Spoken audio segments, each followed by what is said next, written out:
As the sun sets here in Southern California, we welcome you to downtown Los Angeles and the sold-out Staples Center, all dressed up and ready to go for Game 1 of the Western Conference semifinals as the Houston Rockets take on the Los Angeles Lakers.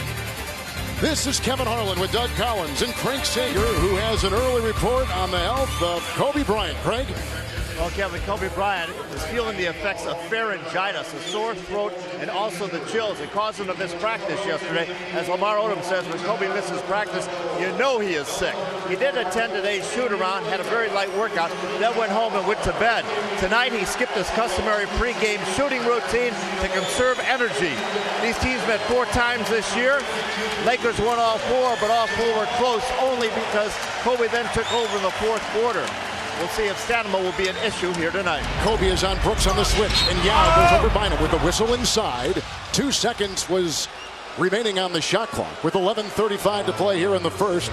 Bryant picked up by Shane Battier with 9 on the shot clock. He puts in his first shot. Well, Shane Battier is going to try to take a lot of shots to get his points. Yao, they don't double over Bynum, and Yao Ming hits his first shot tonight. He's got 4. Battier on Kobe. It out inside, and Kobe Bryant has started 2 of 4. They're moving the ball well. This is what Rick Adelman told us before the game they had to do. Bryant is on our chest, and Yao tips it in inside. Yao is, are they going to give that to our... Nope, give it to Yao. This is a 3 by Kobe Bryant, the close by Battier, the rebound by Gasol, and the rejection by Yao inside. Here's Landry, late close by Odom, rebound by Kobe Bryant. Pulls down his 3rd rebound tonight. Playing with the sore throat, which has been a story here in Los Angeles. Yao now watches Bryant. Yao comes out on Gasol. So Gasol, Doug, 1 of 3. The Lakers end a field goal drought of 3.5 minutes. Here is Barry finding Yao Ming. Picked up by Bynum. Will they double? They do with Ariza. Yao with a beautiful fadeaway shot. He's played 12 minutes. He's got 6 points and 5 boards. With the shot clock at 10, it's Yao. Got great position on Gasol. That was it. Took the leap inside the paint. Slams it down. Yao's got 10. Artest has 10. Yao over Gasol. Picked up by Fisher. And out of Kobe. 2 of 8. Battier meets him at the other end. Kobe Bryant. And Kobe has his first field goal since 8 minutes left in the first quarter. And here comes Kobe Bryant in the first half. 10 seconds. Bryant over Chuck Hayes. There he goes. Kobe got that one to go. He's got 8. Artest, 5 of 9. Into Yao. A little pirouette.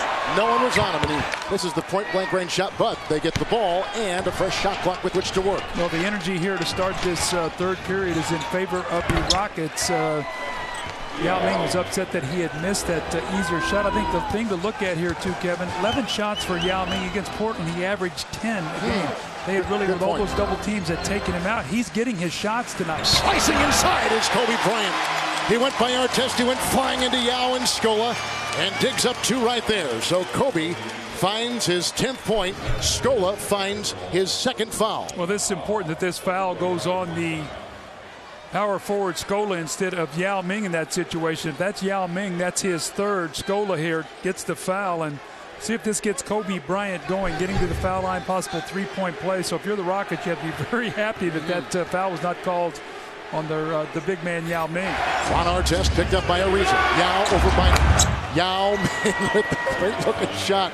He's got 14. I love that possession. Catch the ball in the post, kick it right out, go right back in, and in rhythm shoot your jump shot. An excellent possession by the Rockets. There's a 3 by Kobe.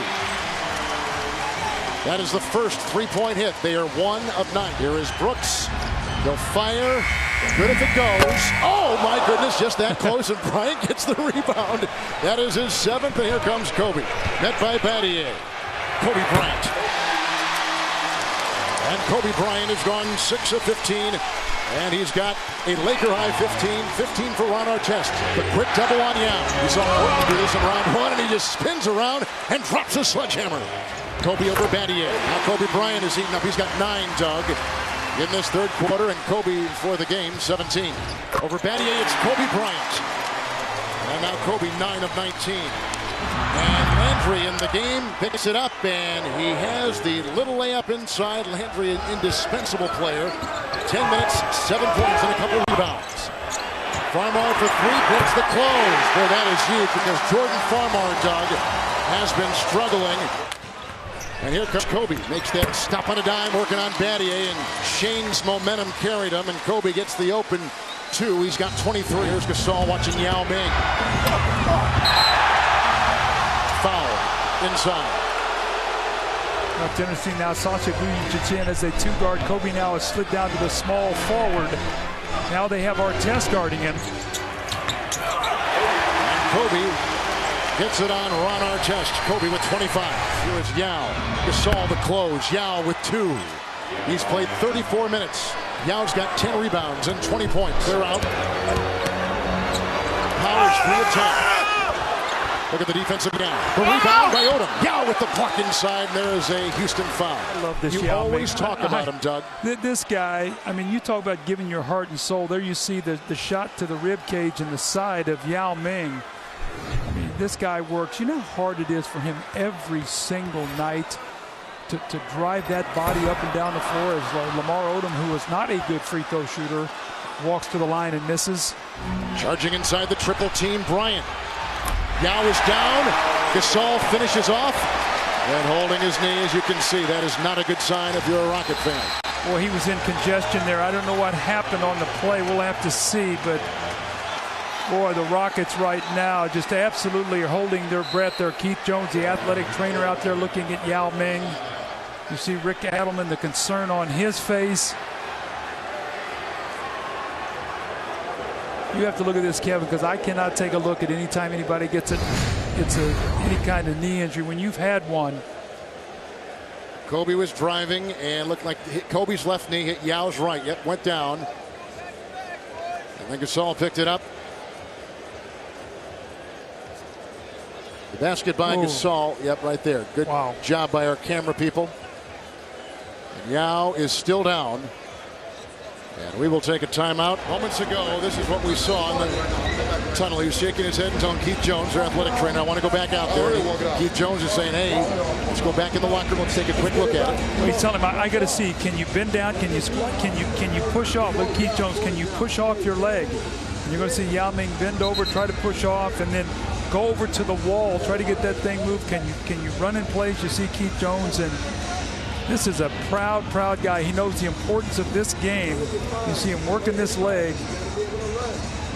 Saw very similar footage with Kevin Garnett in Utah. We sure did, Doug. Our tremendous camera crew was back there and captured it all when Kevin Garnett hurt his knee that night against Utah, and Yao Ming walking back out to the floor. He's on the bench right now. We'll see if he's going to be able to get back into this ball game. Lowry has come in for Yao. Craig, what do you have?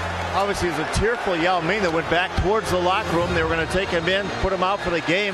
But as you said, and as we saw, he started stretching the knee. It started to maybe feel a little bit better. He said he was getting a spasm in it, obviously a bump on the knee.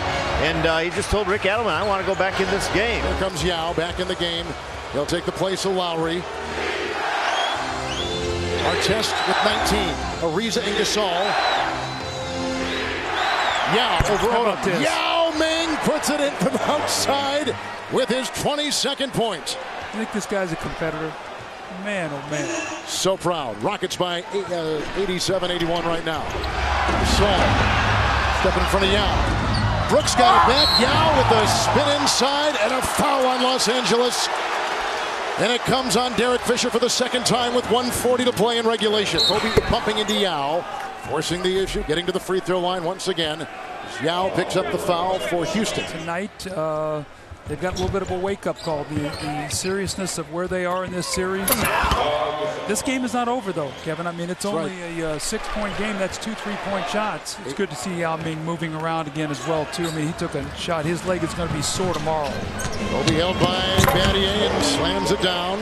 Kobe with 32. That'll do it. That'll seal a Houston Rocket win. The road team is won again on the opposing floor for the second time tonight in game ones in each conference's semifinal. What a emotional fourth quarter.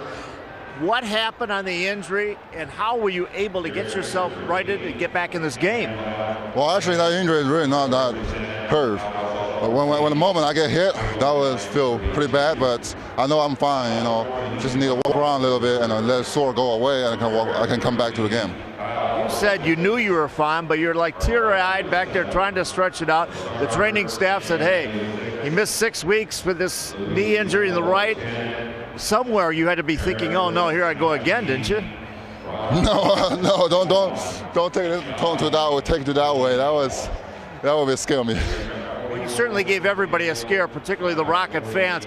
But how were you able to come back and put this team away after losing 4 games of the regular season in the fourth quarter? I think you know we are hungry to win, particularly the first game, like we had in the first round. You know, we didn't set tone for the entire series. We know we have to respect them, come back as strong as the game too. But you know, tonight we really play proud for our teammate, for all the players. Kobe Bryant got his 30 points, but he had to take over 30 shots to get them. Is this the type of defense that can win this series, or do you have to play better? You mean our defense? You have to give our 2 best perimeter defender credit. Sean Battier and Ron Tass did a incredible job on guarding Kobe.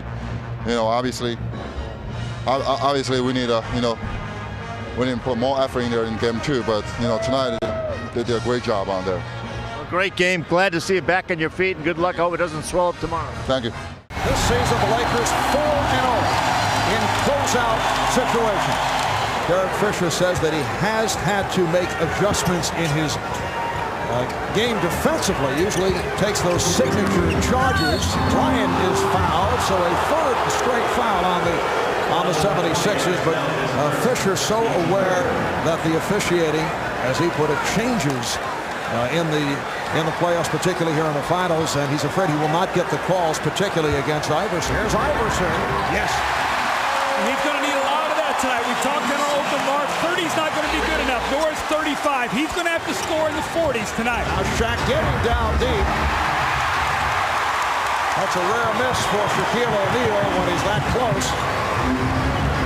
Iverson with the head fake. Iverson, yes. The degree of difficulty on those shots over Shaquille O'Neal is really amazing. Shaky play here by the Lakers. Iverson chased by Bryant. Iverson hit on the fast break and then ends up flying into the photographer's area. Iverson, yes. Allen Iverson off to a superb start. He's 4 for 5. He has 8 points. He has picked up 2 fouls plus a technical. But Mark, one of the differences in this series is that three-point line. The Lakers have outscored the Sixers 33 points from behind the line in the series. They've hit 26 from three-point line. There's another by Rick Fox. Here's Fisher. That's an unusual shot for Derek Fisher. That's what they want him to take, that shot on the move. Roger Bell, close to a travel. Changed his mind. He had the three-pointer set up. Iverson, good decision by Roger Bell as they're able to reset, and the Sixers now lead 25-21. Shaquille O'Neal, he's been off here at the start. 1 minute left in the first. Oh, very close. Yes, Iverson with a nice pass. Iverson for Lynch, and George Lynch with his first field goal of these NBA Finals. And that was very close to an offensive foul. Iverson is playing with 2 fouls. 6 unanswered points for the Sixers. Bell knocked it away, and a foul is called. That will be his third. Tumbo. And here's Shaq getting down court. And the crowd looking for a foul off the contact with McKee. Snow off the pick from Mutombo, blocked. Mutombo, foul. 10 on the shot clock. Iverson trying to shake Lou. Here's Hill. Oh, Tyrone Hill very much into it tonight. That's his 3rd field goal. He has 7 points, 6 rebounds. Kobe got the baseline cut off by Jones. Goes right back at him. And is fouled. Again, O'Neal getting down deep. Horry able to steal that rebound. He's wide open. It's an unusual shot for Horry. He's too close to the basket. Bryant for 3. Yes. So Kobe Bryant with his first field goal. He missed his 5 previous shots. Iverson. Allen Iverson from downtown. He has 16 points. O'Neal. Rebounded by Gilbert, who can lead.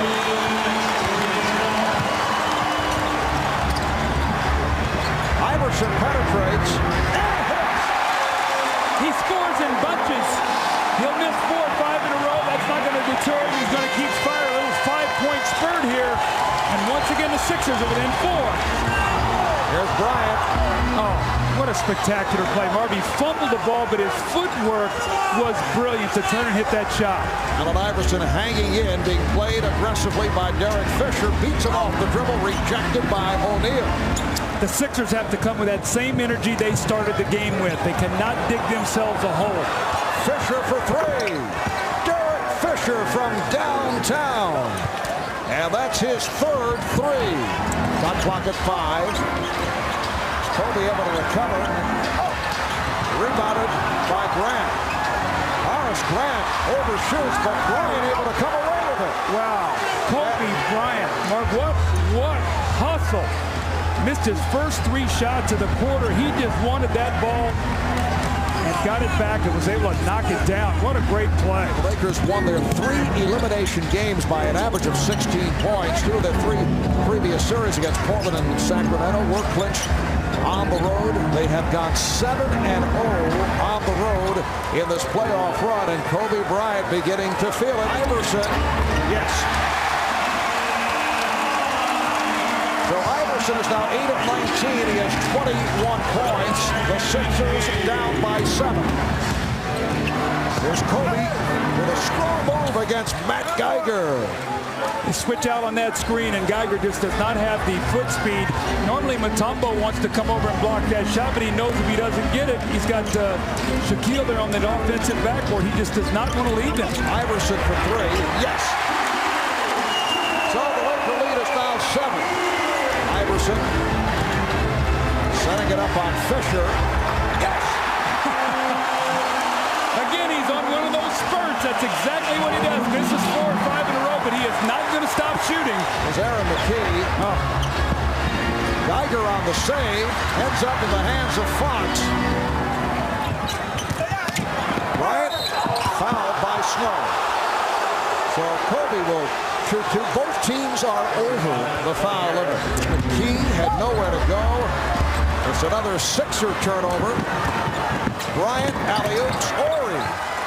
And Robert Horry just lays it home, and the Lakers pulling away.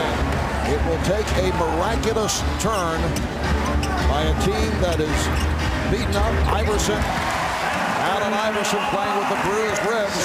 Now has 30 points. Here is Shaw. Bryant with the rebound and the bucket. It's a great offensive rebound. You know, Aaron McKee tried to go up with him. Kobe with the fresher legs just went right over the top of him. But the offensive rebounding starting to take its toll. Getting second shots. Bryant for 3. Kobe Bryant with 26 points, 10 rebounds, and 6 assists. Iverson. Yes. 32 for Iverson, and the Laker lead is now 14. Iverson squeezing his way. Iverson has 34 points, and the Sixers are now down by 11. Iverson from way downtown. Snow on it again. Iverson again with the 3. Yes. Looked like Horry was going to get a piece of that from behind. I don't know how he kept his concentration, but Mark, the Lakers have just come up with all kinds of threes. We've seen it the entire series when they've needed it. Fisher in game 2, Horry in game 3. Iverson looking for the steal and commits his 5th foul. So Robert Horry is headed to the line. It's like Larry Brown is going to take out some of his players so they can get the recognition from this crowd. Allen Iverson getting ready to sit down and listen to this moment. It's been a spectacular season for the most valuable player, Allen Iverson. Standing ovation possession for Iverson. 37 points for Iverson with 40 seconds remaining.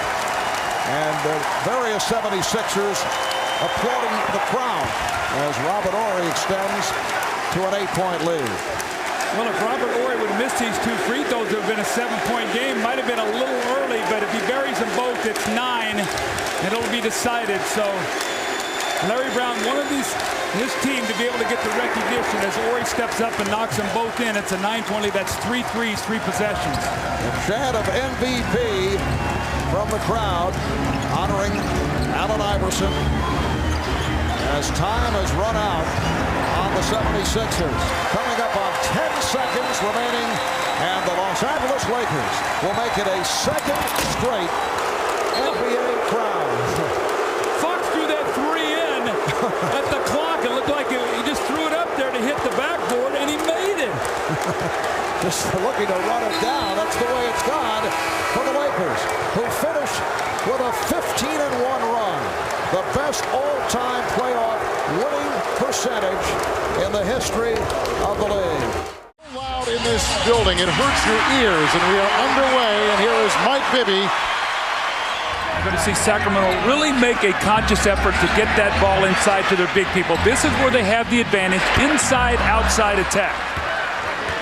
Bibby with the miss, and here comes Dirk Nowitzki. He was sensational in game 1 with 32 and a mid-range shot here. He can shoot from all over the floor, but ties the game at 2. Well, see, that's a difficult matchup. Chris Webber has not the mobility to get out and play him. And Nash with the rebound. And as he works into Bibby, he looks inside. Christie knocked it away and vacuumed in by Bibby. Oh, what a pass by Webber!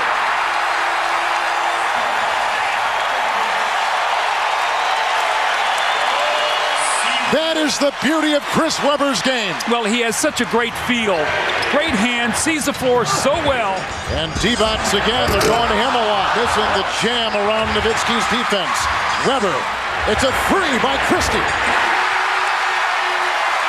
Webber off to a great start. 26 points in game 1 for Webber inside Doug Christie.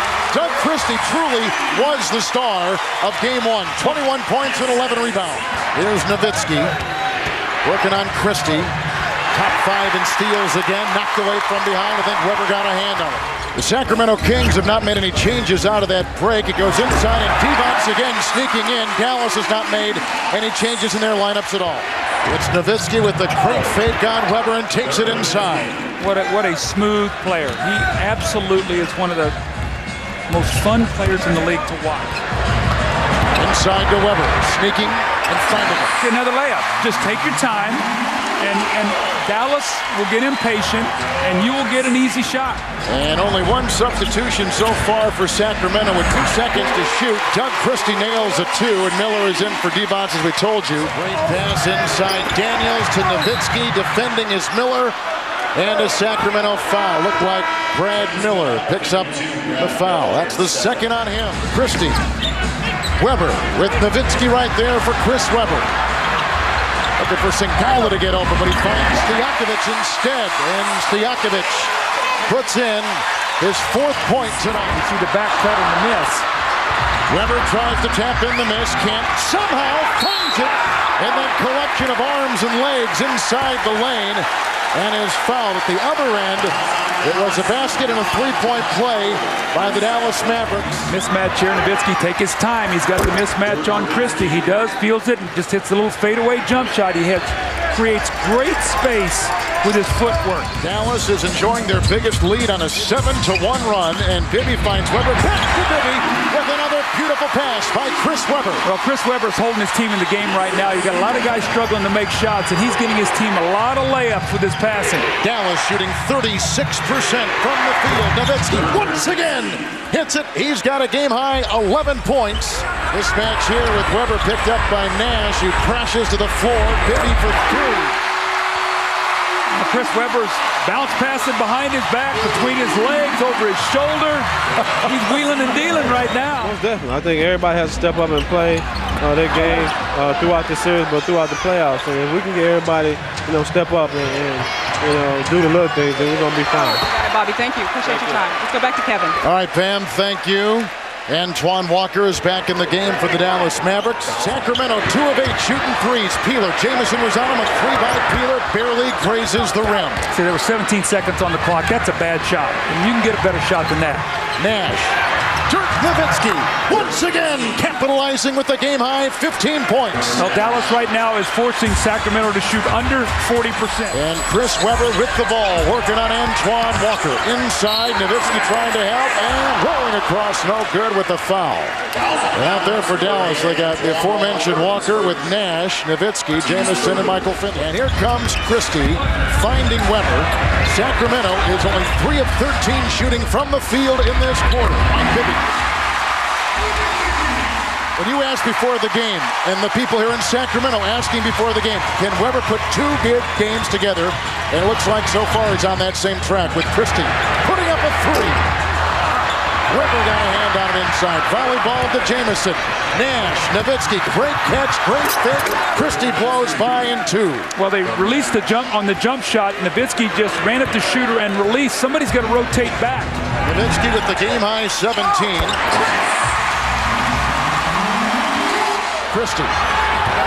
Chris Webber has played about as good a first half as maybe he has played his entire career. Look at him here.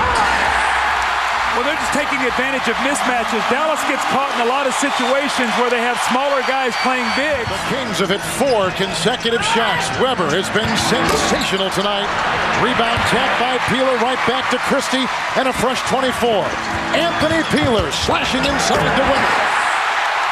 Every time Webber dunks the ball, this crowd gets so excited. They feel like when they see him dunk it, he's getting his legs back. Chris Webber, 1 assist away from a triple-double. Oh, nice flip off to Peja for 3.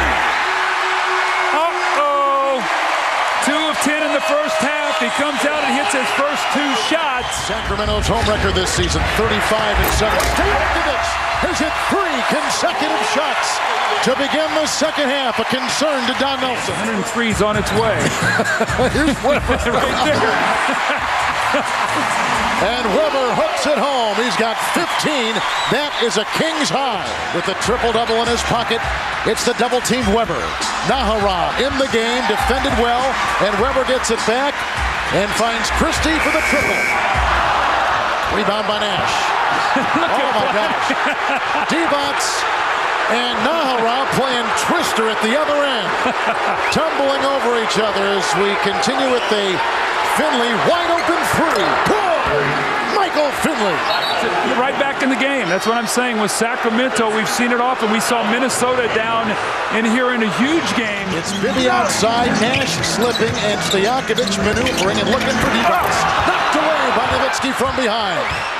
Scottie thought he had a layup there. Nowitzki, remember, he had 5 blocks in game 1. Kings by 2. Nowitzki finding Nash, and Nash tonight 4 of 11. Daniels. Well, this building got quiet, didn't it? Yep. Nowitzki, who has still not scored until that shot right there in the second half. And it comes with 38.2 to play in the third. Stoudemire picks up his first foul, and Nowitzki has a game-high 19 points. Nowitzki and rolls it in. See what Nowitzki's doing now with Stoudemire is he's taking him in the post, so when he catches the ball, he can just turn and shoot it. Stoudemire in the post, just go right up and shoot right over the top. Nowitzki, and what do you like about where he's placing his body for his shots now? Well, what you do is you got a smaller player on you, you post. You got a bigger player on you, take him on in the perimeter. You got to know who's guarding you. It's Nowitzki bumped by Peja Stoudemire, who picks up the foul, and Peja's got his second. Can you believe we have the 2 highest scoring teams in the NBA? We're almost halfway through the 4th and final period, and we've only got a 66-64 game. Webber, who's been cold in the second half after getting the triple-double to start the game. Bibby for 3. Mike Bibby is their big game shooter. Brad Miller with the great pass at the other end, and defense. So he's had a good series, and Bibby inside to Webber. Nowitzki here, screen roll popping out. Nash, Nowitzki, what a pass by Steve Nash. One of the toughest combinations to guard in the league. Nowitzki, Nash, screen roll. That's their bread and butter play. It's Pippen for three. What a shot! Right between the eyes. Mike Pippen. Nowitzki for the tie. And picked up Nahara. Volleyballs it back out to Nash. And inside, wide open is... They're going to give it to Marquise Daniels. Tied at 77. Bibby into Nash. And Sacramento reclaims the lead. And Dirk Nowitzki. Nash. And Daniels slithering inside. And a foul on the Kings. With 56.9 to play in regulation, 5 fouls on Brad Miller, and this can tie the game. This is how you earn veterans' respect. Shot clock is at 9. Bibby against Nash. And a pass to Miller for the Sacramento lead. Now that's the Mike Miller we saw early in the year. There was no hesitation there. Finley will inbound. And Nowitzki to Finn. Stoudemire is on him. Lost the ball. Stoudemire with the defense. Christie's got it, and a Dallas foul. Christie, 13 points and 12 rebounds. It's a 4-point game with 9.3 to play.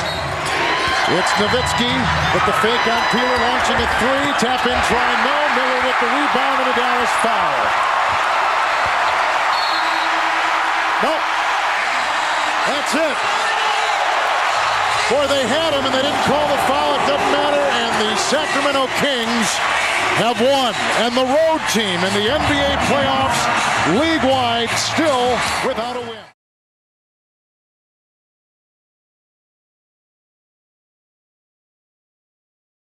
Amway Arena, the site of a nightmare performance in Game 1 for the Toronto Raptors. The Magic and their fans still beaming from their first playoff win in 5 years. Can the Raptors adjust and earn the split, or will they head back north at an 0-2 hole? It's all coming up right now on President's Choice Raptors basketball. 4 on the shot clock. Bosh on a drive and a spin, the fade, the fire to score. That's a good-looking move right there. Chris Bosh has to be your guy right now. He has got to step up. Slow first half in Game 1. Nelson keeping the dribble alive, finds Lewis on a pump, slice it inside, the dump off and a good. See what the Raptors orchestrate right here. Coming off the screen, Anthony Parker, no. And Jameer Nelson. Down the floor, Turkaloo, rimmed out, tip no, loose on the floor. It's Dwight Howard up and good. They have 3 looks at the offensive glass. Calderon stops his dribble. This is Bosh, free from 18, bucket. Calderon with a pitch out. Parker at 3, no, offensive rebound, Bosh. Calderon's gonna jack it up. And you can ring it up from downtown Kitchener-Waterloo. That goes to the Santee family. We're watching our game tonight right here on The Score. But Bosh is really demanding. The ball didn't get a touch. Now he gets one. 7 on the clock against Dwight Howard. Nice feed. Delfino up. Goaltending. See if Bosh can go after Howard. Yes. Tap. Foul. I almost thought that call wasn't going to happen. Great move by Bosh. Late call by Bob Delaney. 7 on the clock. They want to get the ball inside of Howard. Running baseline. Now Howard with a ball. Bosh got stuck that time. He came to the baseline and helped out on the baseline drive. And that so pass over to the big fella, Dwight Howard. This is Bosh. All the way to the cup. A good counted foul. And that's a matchup that Bosh can really go after, the slip-foot Donald Foyle. No question. And great job by Jose Calderon, waiting for his team to get back down to 4 after that turnover. And Bosh doing the right thing. Instant recognition against Foyle. You must attack. Bosh once again over Foyle. I go to the bank all day long on this one. Absolutely. And that's where Bosh doesn't need to pass up shots. Right now, he's got to take it. Capono looking for Bosh. Capono, 3-ball, bam! Jason Capono, who did a terrific job for the Raptors, nailing 4 triples. Bosh To the rim, up, rimming. Got it. Rattles through. Count it in the foul. And this is why the big fellas on the floor for Toronto. Sam Mitchell can't afford to get him out of the game. Look how quickly he makes a reaction right here, Chuck. The ball comes out, immediately puts it on the floor before Howard can set himself and the help can get ready. Outstanding. TJ Ford had his shot blocked, retains, giving it up. And that's a 3-ball. How about that 5x4? Gets a shot blocked, doesn't lose his poise, finds the open man. We have ourselves a ball game here, folks. Nelson, elbow, rainbow. That's his strength. He loves that set jump shot. He's been playing well attacking, but all season long, it's the open look that he thrives on. And there's the turnover. Here's Bosh on the run lane. Bosh is fouled, going to the floor. And Bob Delaney immediately jumped in and said, "You're out." Yep. Have they thrown Peter Turner out of the ball game? That's the way Bob Delaney reacted at a call. He pointed immediately to the locker room. Let's see what he does here. Chris Bosh, great job defensively. He's coming out in a break. Check out Hedo Turkoglu. He's going to come into the picture. And yes, he did go for the ball. Yeah, he did get the ball. Very aggressively going for the ball. And I think the officials are going to take a look at that play one more time. TJ Ford doing a great job of keeping Jameer Nelson from coming back into that play. And on the replay, from our initial angle, it didn't look like there was much effort to go for the ball, but on the replay, definitely did go for the ball. Evans, that's short. And there's Howard with a jump. Oh, it's getting pushed from underneath. Dwight Howard with a double-double here in the half. 11 points, 10 rebounds. Dwight Howard, when he gets it that low near the rim, tough to stop. He really is. He goes up so quick, and he's getting better and better with his offense. A lot more comfortable. That's the effect of Patrick Ewing, working with him every day on his post-up game. It's a 5-point magic lead for Stan Van Gundy with a .44 remaining. Bosh outside the arc, gonna try a 3. Got it! Why not? Are you kidding me? He had 10 during the course of the regular season, and he drains it. It's a 2-point Orlando lead. This is Bosh working against Lewis. Moon from the pocket into 3. Jamario Moon. Raptors able to open up a lead here, 64-59. Turkoglu taking a stroll to the rim. No, put back down. Dwight Howard. Chest to chest, Bosh and Lewis. Now that's the right thing to do. When a guy's playing you chest to chest, get him off you. You have a right to turn, use your elbows as long as they're in a normal position. Moon, pocket ball.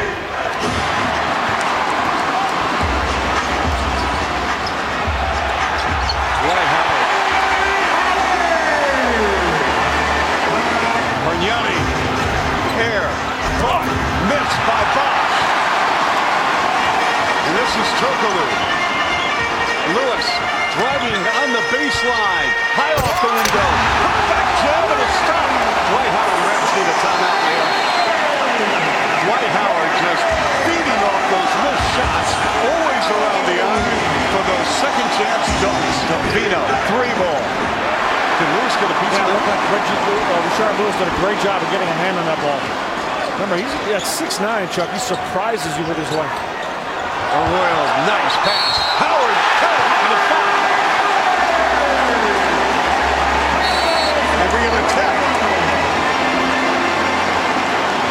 Are they going to give this? Yeah, they're going to give it to Dwight Howard, talking a little trash to Carlos Delfino after that play. Excellent pass from Carlos Arroyo. He's a tremendous passer, and then dropping the ball in, and right afterwards, Dwight Howard didn't see all of that, but talked a little too much to Raptors Delfino. Nice pass. Oh! Bosh. Excellent job of Bosh, not only making a catch, but then going up strong, knowing Howard right there looking for the block. A lot of contact on that play. Delfino got whacked. They are letting him play. Howard really wants to after Bosh.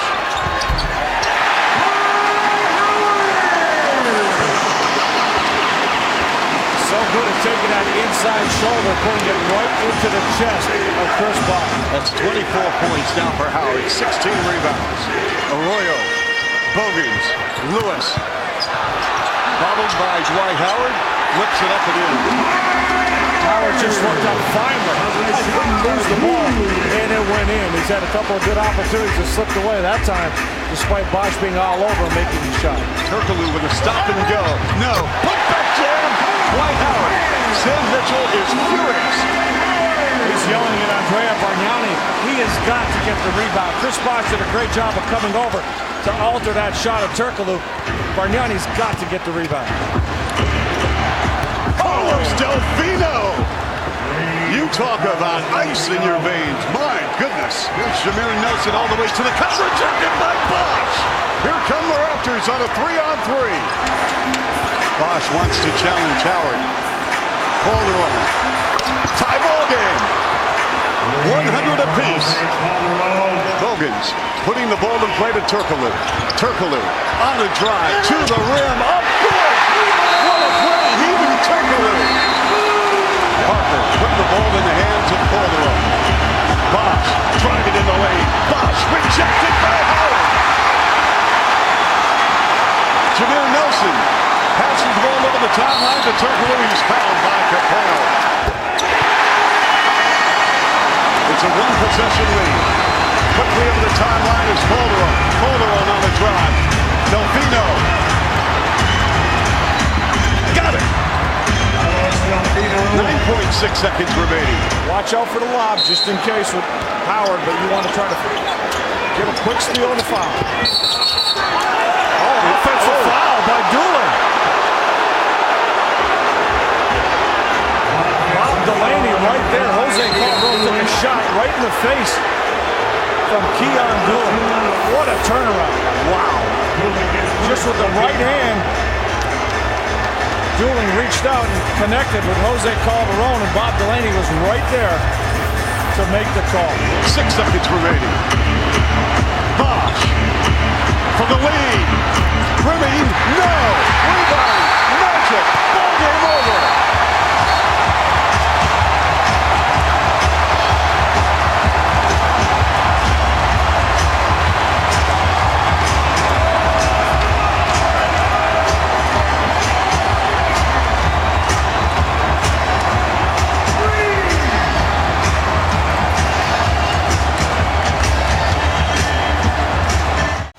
To beautiful Miami, Florida, where tonight this city will host its first ever NBA Finals game.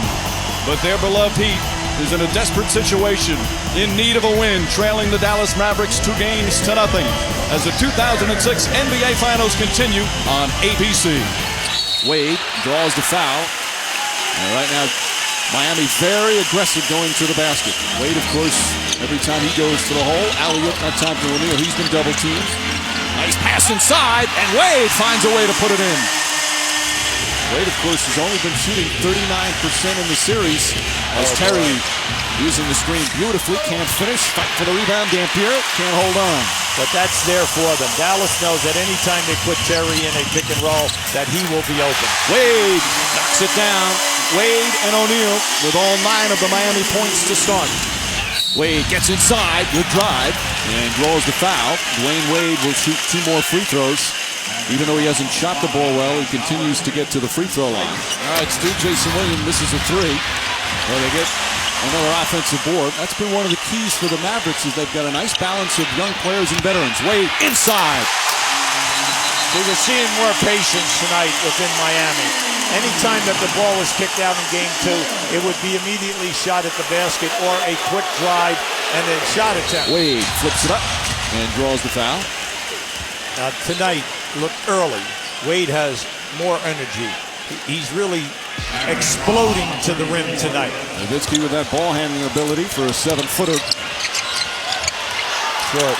He's been short all night so far. Look out. Wade inside. Oh, nice ball fake. The difference tonight, Miami exploding, getting the 3-on-2 and the 4-on-3 in the transition game. O'Neal guarding Nowitzki. And O'Neal Hit him on the arm. He's upset. That's going to be his second foul. Yeah, see, that's a silly foul. Yeah, see, the zone has been good to them throughout this series. They were in the zone again because they can fast break out. Here's another one. Griffin the steal. Nowitzki. And finally gets one to fall. He was 0 for 6 as the Mavericks now on an 8-0 run. Posey now on Nowitzki. And Nowitzki, after missing his first 6, has hit a couple in a row. Well, you know he's going to get going. The same thing with Jason Terry. You see, they're going to wear out the zone until Miami proves that they can shoot and get high percentage shots. Wade drives to the basket. Oh, tough shot from Wade as he hits the floor again. Terry on the attack.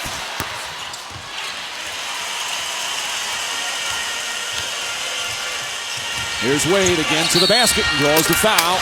That shot from O'Neal will not count. That was a pass, obviously, and it's a 14th foul on Dallas. Well, they're going to call it a 2-shot foul. Gavin Harris. Tough shot. O'Neal with a rebound. O'Neal doing a little bit of everything in the first half. Yeah, they've got to keep the pressure on. Oh, nice pass. Beautiful pass, and Wade is fouled. Well, I thought that was a terrific move by Jop. Jop came down from up above the foul line area and really went after that. That's what you want your front court guys to do. Nowitzki gets the pass. And foul. Antoine Walker with his first. Nowitzki to the line. Wade again to the basket. And draws another foul. This one on Van Horn. Back to the line again as Van Horn picks up his second. Jason Williams blocked by Jop. Williams gets it back but throws it away. Look up now. You have a number.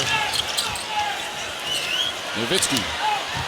Nice little dribble to get away. Haslam thought he deflected it, but Nowitzki knocks it in. Now see, good timeout by Pat Riley. See, quick 5 points, boom, boom, right in your face, and you're right back in this ball. Wade will bring it up. Wade, the MVP of the first half of Game 3. He had an open shot. Gets it though, and that's a better shot. Well, that was just sheer strength. Shaq was sandwiched right there by 2 7-footers, and he was able to not only get the pass, but then pull it away and go up for the strong dunk. O'Neal calling for it. Here comes the double team. Bad pass from Walker. Excellent anticipation by Terry. 13 turnovers. Nowitzki for 3. Hits it. Dirk Nowitzki from downtown, and it's back to a 3-point game. That's why this team is such fun to watch. And for the Heat, this is a desperation game. Can't afford to go down 3-0. There's no team has ever come back from that deficit in the NBA. Haslam puts it in. Battling as they go up by 1.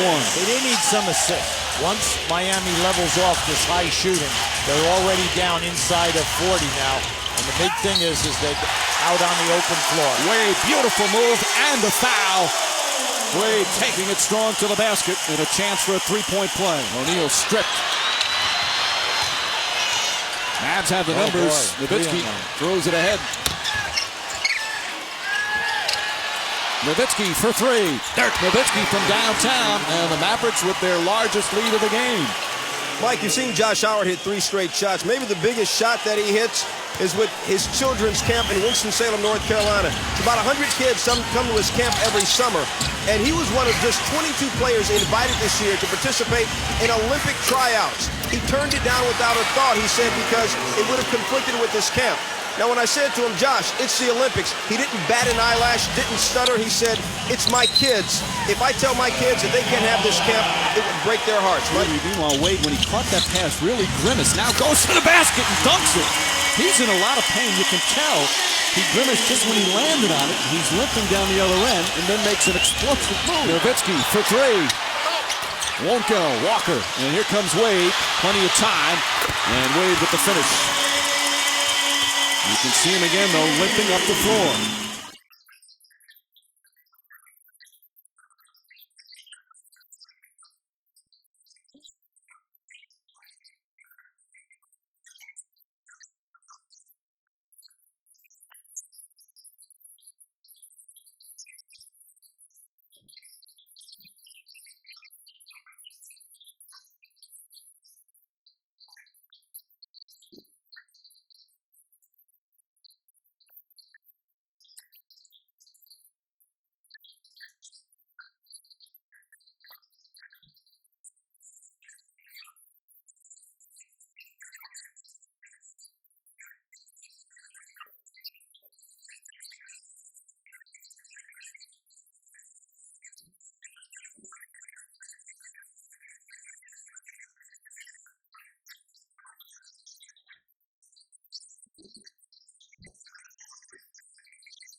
you see it. Only the Nuggets over Seattle and Jeff Van Gundy's Knicks over the Miami Heat have done it. An 8 seed defeating a 1 seed. O'Neal easily wins that one, and the Pacers will start us off. Game 5. In fact, 3 of the 4 Eastern Conference series having a Game 5. And that's not a shock the way it's gone this year. Kittles for 3. McCullough keeps it alive right to Tinsley, and Miller releases. And Reggie Miller with a slam. He looks over at Derek Stafford. He felt there was contact just past the midway point. And you see the quick start for the Nets. It slowed down. Kidd. Pretty movie from Jason Kidd. Brad Miller. And Brad Miller hits another. He's got 14. Jason Kidd, second straight game after being dominant the first 3, having a subpar game. Is it something the Pacers are doing differently? As he hits the jumper.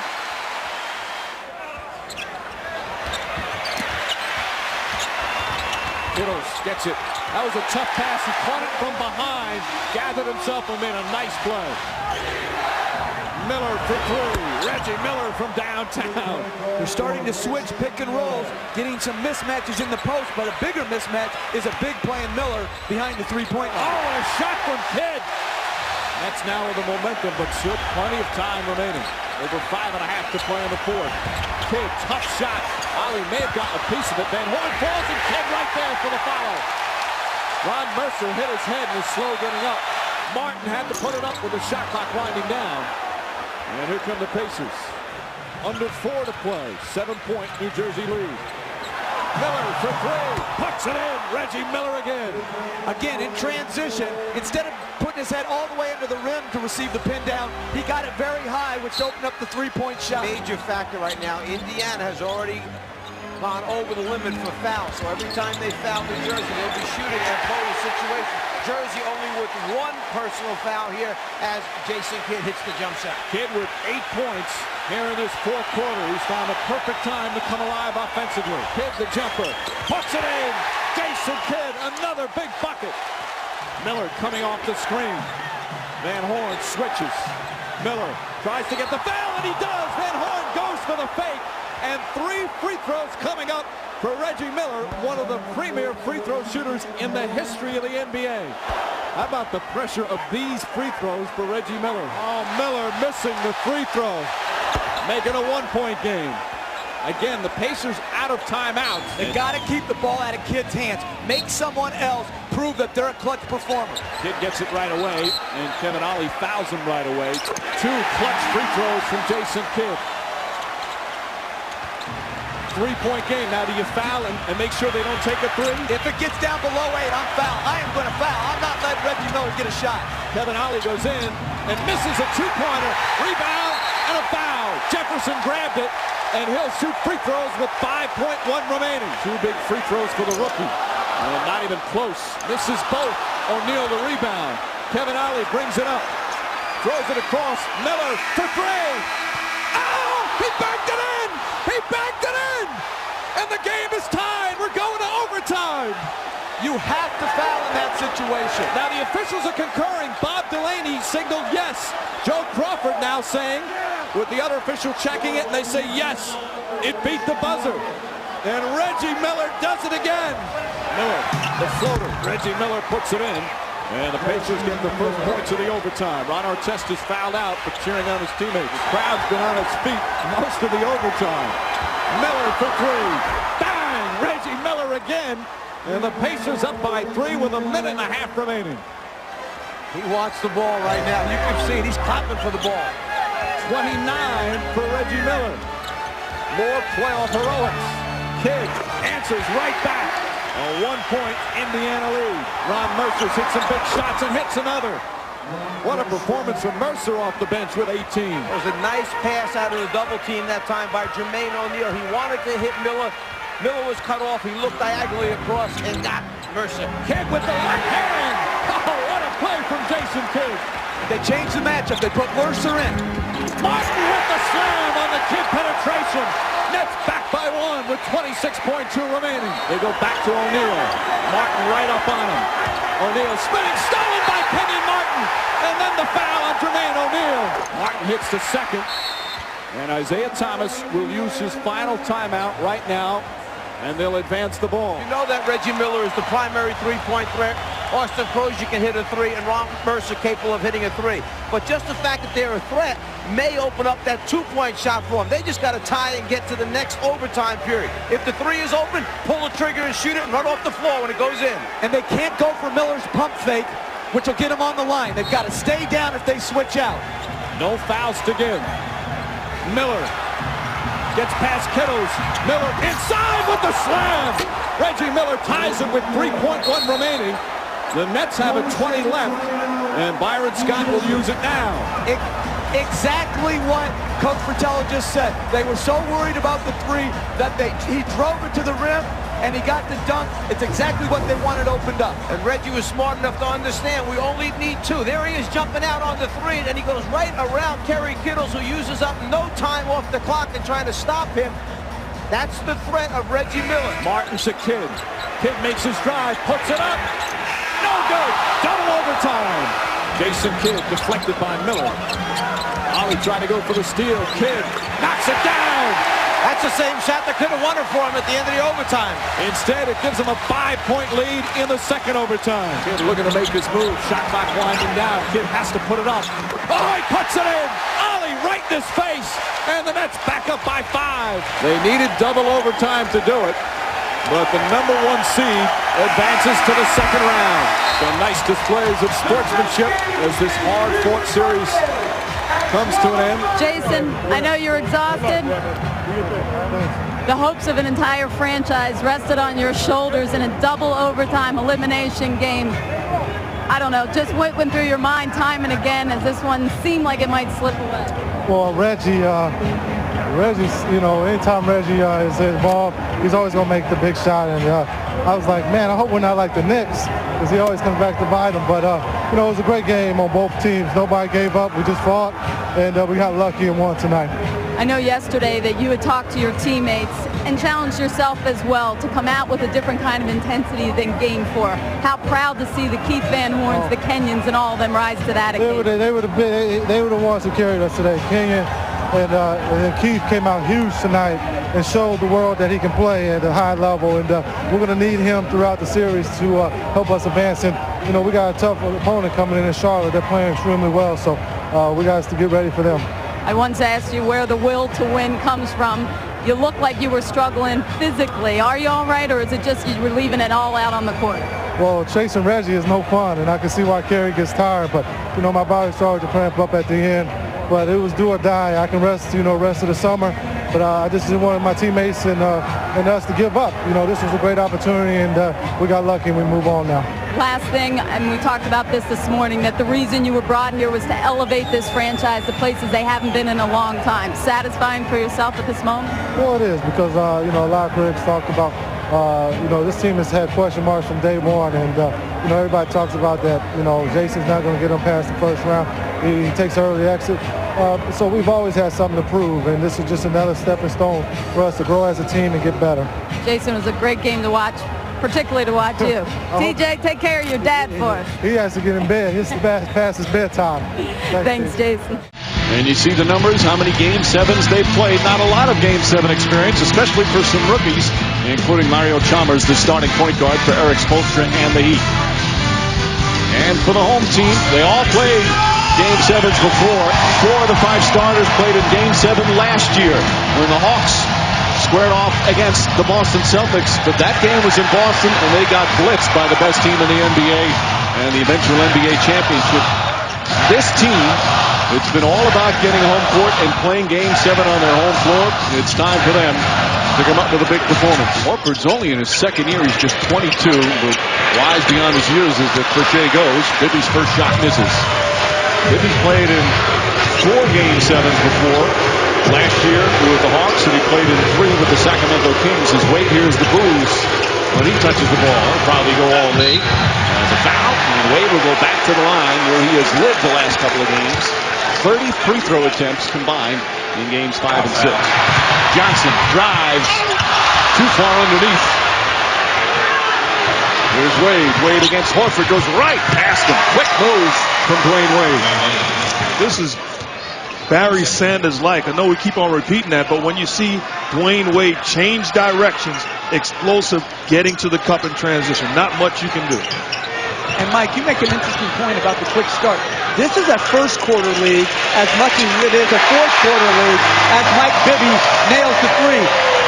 People think the games always come down to the fourth quarter. It's just not true. How you start often is how you finish. Wade against Bibby down the other end. Nice up and under, and flips it in with the left hand as Smith goes down hard. Wade, tough shot, puts it in. Bibby on Wade. Little post-up move, and Wade again. He's already in double figures. Great offensive patience by Miami, seeking out and searching out the mismatch and finally exploiting Wade against Bibby. There's James Jones. Jones has shot the ball well and continues. That's a two-pointer. His foot was on the line. Jones has had some Game 7 experience. Wasn't a starter, but played a couple of years with Phoenix, 1 year with Indiana. Johnson, the jump shot, blocked. Wade hit it. Johnson very upset. He thought he was fouled. Pachulia gets it, kicks it out. Murray, that's a three. It's good. Zaza hustling that time. Johnson the rebound. Johnson 0 for 5 to start. That's a three. First one, a big one. And Atlanta goes up by 8. Johnson from way downtown knocks it in. That one about a 30-footer. Wade to the basket, misses, and he's fouled. And that's exactly what Wade said yesterday. We know we're going to take a hit. We're going to be fired up on the home court.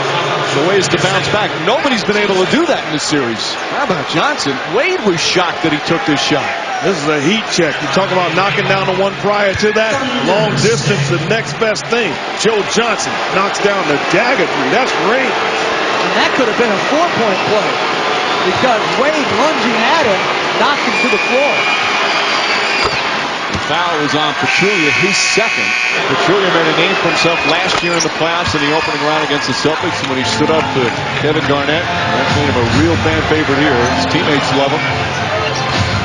And with the 2000's he'll sit down now. Johnson the steal. Ahead to flip Murray. Murray inside. Backs it in. A 13-point lead. And the Heat need a timeout. Wade gets inside. Misses a layup. He's staring at Bennett Salvatore. Perhaps thought he was fouled. Johnson for three. Bang! 16-point lead. Johnson on the drive. Gets inside. Puts it in. Boy, that was easy. Michael Beasley was stopped by Alonzo Mourning en route to the floor, guys. Got a word of encouragement. We'll see how he starts the second half. It starts the second half nicely as he goes over Beasley, Doris. Joe Johnson. That's good. Johnson knocks it down after that slow start. He's hit 5 of his last 6. Wade trying to get on track. Left-handed, flips it up and puts it in. Nice move from Wade. Wade drives. Oh, pretty move, and he puts it in. Just a little slight shift as he goes to the basket. Wade the drive, kicks it out. Haslam had the hot start early, knocks that one down. Udonis Haslam, 12 points, 12 rebounds. It's a 10-point game. First shot. I think Wade's got a piece of it from behind. Beasley spinning, lost it. Smith picks it up. I don't like that play by Wade. Smith kicks it out, Bibby. Good ball movement. Open three. Joe Johnson. His 4th three-pointer of the game, and just like that, it's back up to 13. And Wade doing all the ball handling. We have seen a second defender come at him almost every time. This time drives on Bibby, banks it in. Every time, Mark, he gets that switch, he should attack Bibby's lateral quick. Wade, little hesitation, knocks it down. Wade starting to heat up now. Johnson looking, lobs it in to Smith, and he gets the bounce. And sometimes your best bench is no bench. Sometimes, hey, you're in an all-or-nothing game, play your best players as long as they can go if you don't have any better answers on the bench. And there's the 8-second count. Again, we've seen him kind of walking the ball up. 8 seconds to get it across half court. And a mental mistake from Dwyane Wade. or got knocked out of bounds with 2 seconds. Again, you've got a no shot clock all the time. The methodical jog is just not going to get it done. He realized it right at the last second, but it was obviously too late. That's actually the second time this playoff that we've seen that Darren Williams, the young point guard from Utah Jazz, did the same thing. And Joe Johnson turns it into 2 points. Johnson having a good, strong game after a slow start. Smith. Pippen. Johnson, a 3. It's good! His 5th three-pointer of the game. And it's a 16-point lead, equaling the largest of the afternoon. This particular series, it's just amazing how all 7 games have been lopsided. Still 8:55 remaining, but you don't get the feeling now. He's got a shot to go back in as Joe Johnson does it again.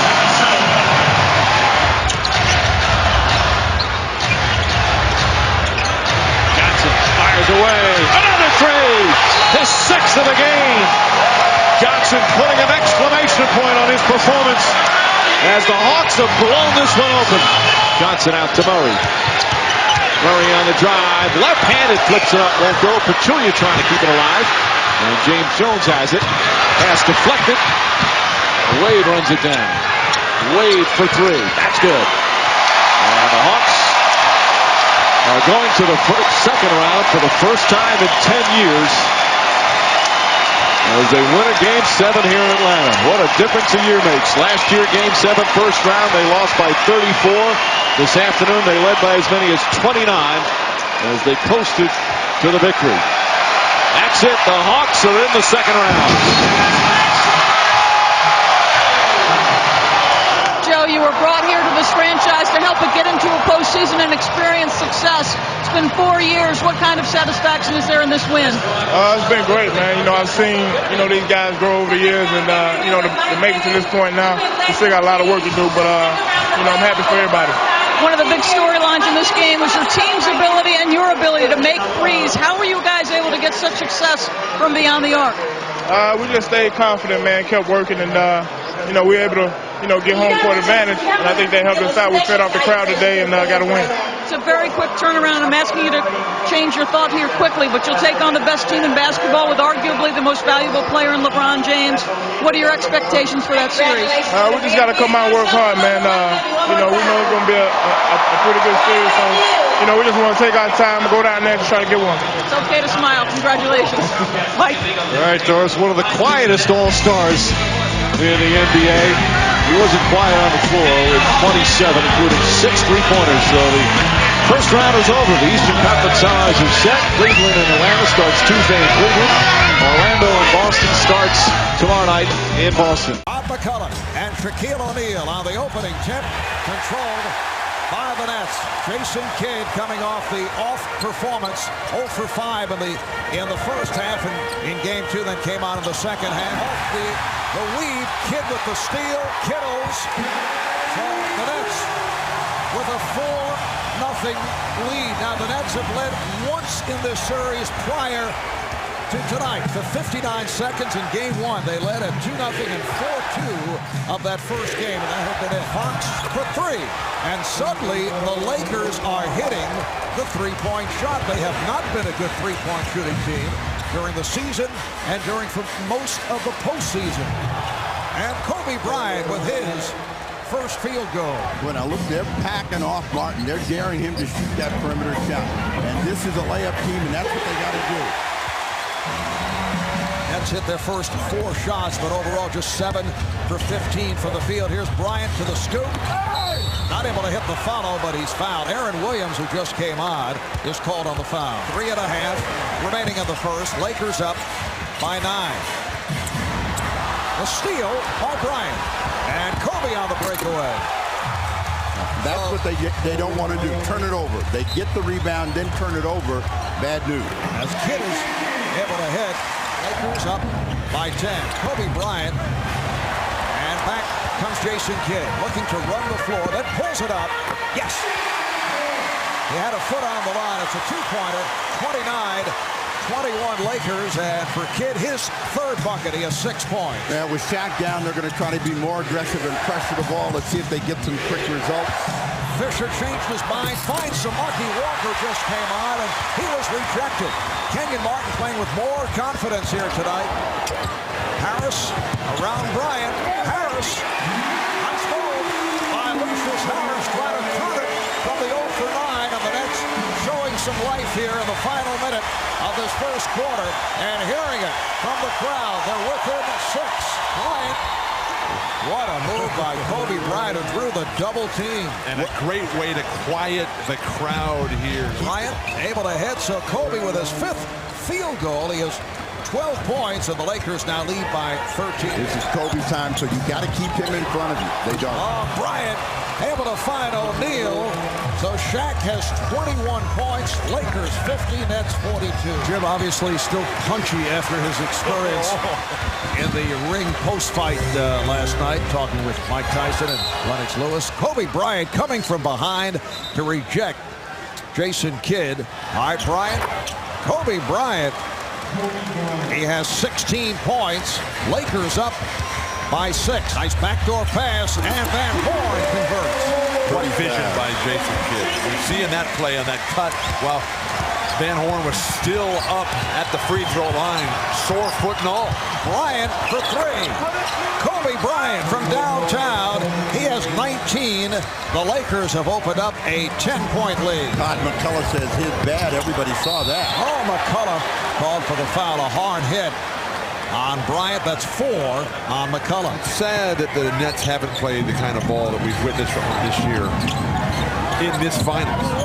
Because this is a good basketball team. But the Lakers, this is a great basketball team. Well, in order for us to witness that, they got to play this way. They got to steal the ball. They got to run up and down the floor. So they got to stay energized defensively and then capitalize on their foot speed and quickness. So the Lakers now lead 71-63, just under 5 remaining in this third quarter. Here's Bryant. Beautiful move. Kobe hits on the runner. He now has 21 points. All right, here is Harris. I don't recognize Lucius Harris without that face mask. And Jason Kidd.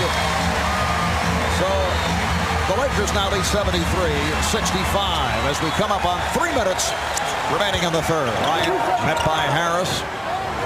Shot clock to 5. Kobe. Oh, nice step back move by Kobe Bryant, who nearly landed on the New Jersey bench. Both teams have 4 team fouls. Here's Kidd, draws the foul. That counts. And gets the call, does Jason Kidd. Well, the Nets are trying to be more aggressive at the offensive end. Oh, Kidd with the step. Well, he saw Shaq moving in his direction and was able to get it off and get the rim. Here's Fisher. Perhaps too much one-on-one from Derek Fisher. One-on-one has to come from Kobe and Shaq. And Jason Kidd makes the Lakers pay. The Nets are within 4. Now the Nets are still playing catch-up. The Nets are within 2. Throw it down, RJ. Throw it down. Here's Kidd providing a 2-point lead for the Nets have now hit their last 8 shots. The last time the Nets led was back in the first quarter. They're up 14-13. Here's Kidd. Yes! What a very steady, solid game for Jason Kidd, who has not forced the issue, but he has taken over. It's a 12-0 run for New Jersey, and they're up by 4. A minute gone by in the fourth. Bad pass as Shaq was triple teamed. Here's Kidd with the lead for Jefferson. The Nets up by 6. Assist number 7 for Jason Kidd. Bryant is fouled by Williams. And finally, the crowd can exhale, but it's been led by Jason Kidd. Nice fake by Kidd. Here's Williams. Yes.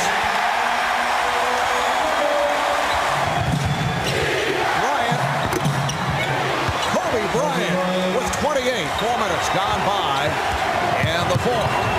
There's Bryant. Beautiful move by Bryant. Whipping by Kidd. Kenyon Martin was able to beat Rick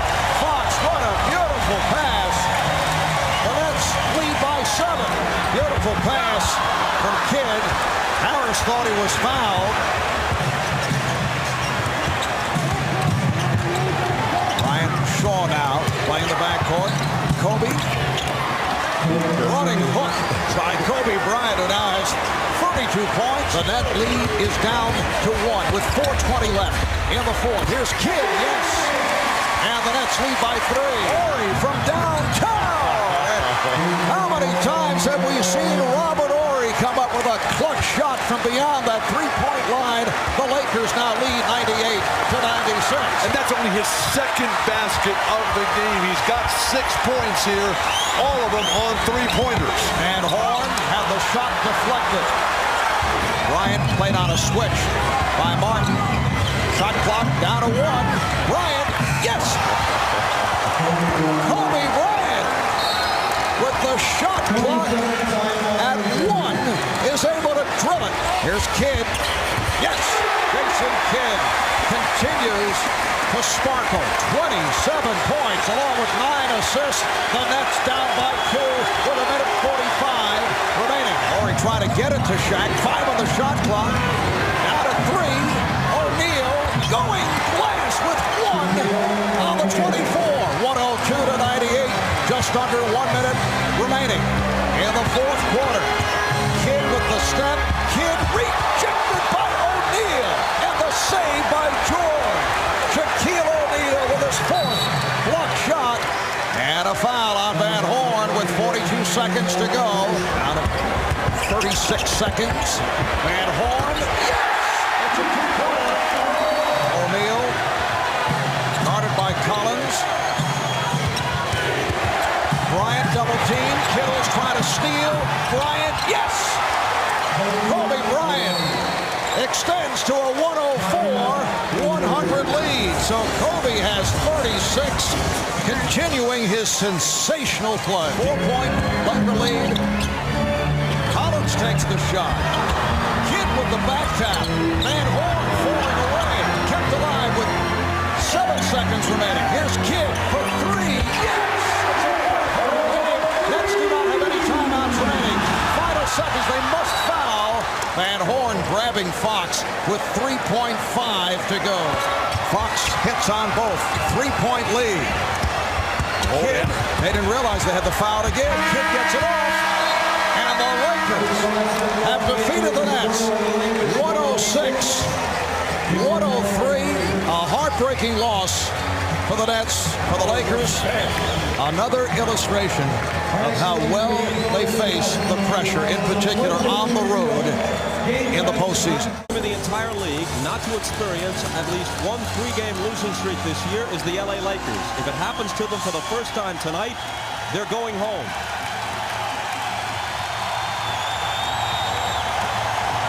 Dating back to all those years in Chicago, and including 2 series this year with the Lakers, Phil Jackson has won 30 out of 33 playoff series as a head coach. And he is 26-0 when his team has enjoyed the home court advantage. Yet they have lost 3 times this year, once in the regular season and twice in this series, to the Trailblazers on their home floor. Rasheed Wallace out further on the floor than usual against AC Green. The turnaround is there for him. They've gone to that off their first possession in virtually every game. Stoudemire into the lane. Swatted out there by Bryant. Kobe Bryant against the smaller Stoudemire.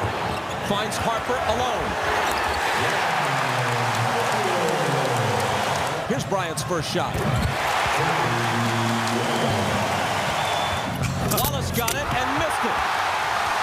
How did that happen? Here comes Harper, splitting the defense, but then it's stripped and stolen. Stoudemire to Wallace, and this time he makes sure. Yeah, he's not going to miss 2 of those, babies, that's for sure. Rasheed Wallace is open. That guy is in the zone, Rasheed Wallace. Why he doesn't touch the ball virtually every time down right now for the Blazers, mind-boggling. Steve Smith, jumper over Bryant. It's short, and Kobe protects the rebound. Harper playing with 2 fouls. Gets it into Kobe. Oh, man. Rasheed Wallace got the bounce. Great catch and finish by Wallace. Rasheed Wallace with Ori leaning on him. Tough hoop plus the foul. Kobe Bryant's three. Got it.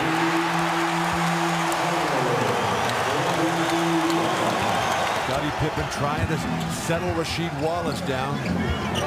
Shaq also has 0 blocks and 0 offensive rebounds. Bonzi Wells feeling it. Kobe Bryant forced him into a difficult shot. And then a loose ball foul. Cross court to Greg Anthony. He finds Wallace for three. That is the shot, evidently, that Portland wants. Bryant all over Anthony. 8 on the shot clock. Anthony deals out to Sabonis, who's all alone. It skips out of bounds, and the Lakers will have it. Kobe. It's a two-pointer just inside the line. And a three-point game. Shreve looking for Steve Smith. Bryant poking it away.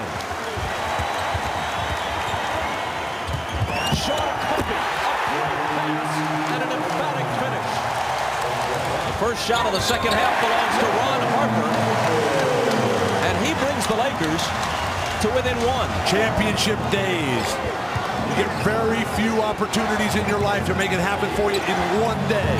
This is it right now. Rasheed Wallace setting that tempo. Coming right back after he bobbled that first post-entry pass. Bryant in traffic in the lane, forces up a shot, and there's a Portland foul. Kobe Bryant, cross court to Harper. Thought about a three, moves in for the two. Nice pass, Scottie Pippen. Kobe Bryant had to come over and contest Wallace after he spun by Green, and Kobe gets hit with the personal. Oh, beautiful pass. Here is Wallace into the lane for the jumper, which the Lakers really can't stop. You can force him to take a more difficult shot, but at 6'11" and with the long arms, he's going to get it off. Nice pass, Sabonis. Pippen gets it underneath to Wallace. And just like that, it's back to a 10-point Portland lead. See, Shaq is getting frustrated. He needs to get out of that position of double teaming Wallace. This is a 15-point game. Kobe Bryant. Shaw tried to provide it and did. Overshot it and banked it in for three. Mike Dunleavy was last year's NBA Coach of the Year. What a job he's done. Spinning some of it on off days, getting his team to believe. That's slammed down emphatically by Kobe Bryant on the Bonzi Wells shot. Yeah, but let's see if the Lakers can make something out of it. They got to come right back to Shaq. They don't. They go to Shaw instead, and he's got the radar going from three-point range. It's a 10-point game. Here's Pippen unleashing a three. Rebound tapped by Wallace, but into the hands of Shaw. Spinning back is Bryant, and Wells fouled him from behind. Here's Steve Smith. Hot hand in this second half. Dumps it into Wallace against Robert Horry with the jumper in the paint. O'Neal rips the rebound away from Grant. A year ago, all those rebounds belonged to Brian Grant. He has not made a significant contribution for his team this afternoon. The injuries just taking a real toll. Shaquille O'Neal taking a toll too. Kobe Bryant makes it a three-point game. Steve Smith can't hit it. Grant on the offensive boards. Shaw ties it at 75. Sabonis, 5 seconds to shoot. They got it deep to Wallace to end their drought. Finally a quick hitting play for Portland. Wallace, shot flies in to block it. Goaltend. Kobe Bryant into the lane. He was fouled. Gives him the 2-point lead. There was a whistle before that, which could barely be heard over the din of this crowd. He missed them both. And Rice with a big rebound. Bryant made two. Wallace missed two. Lakers by two. It's Kobe again.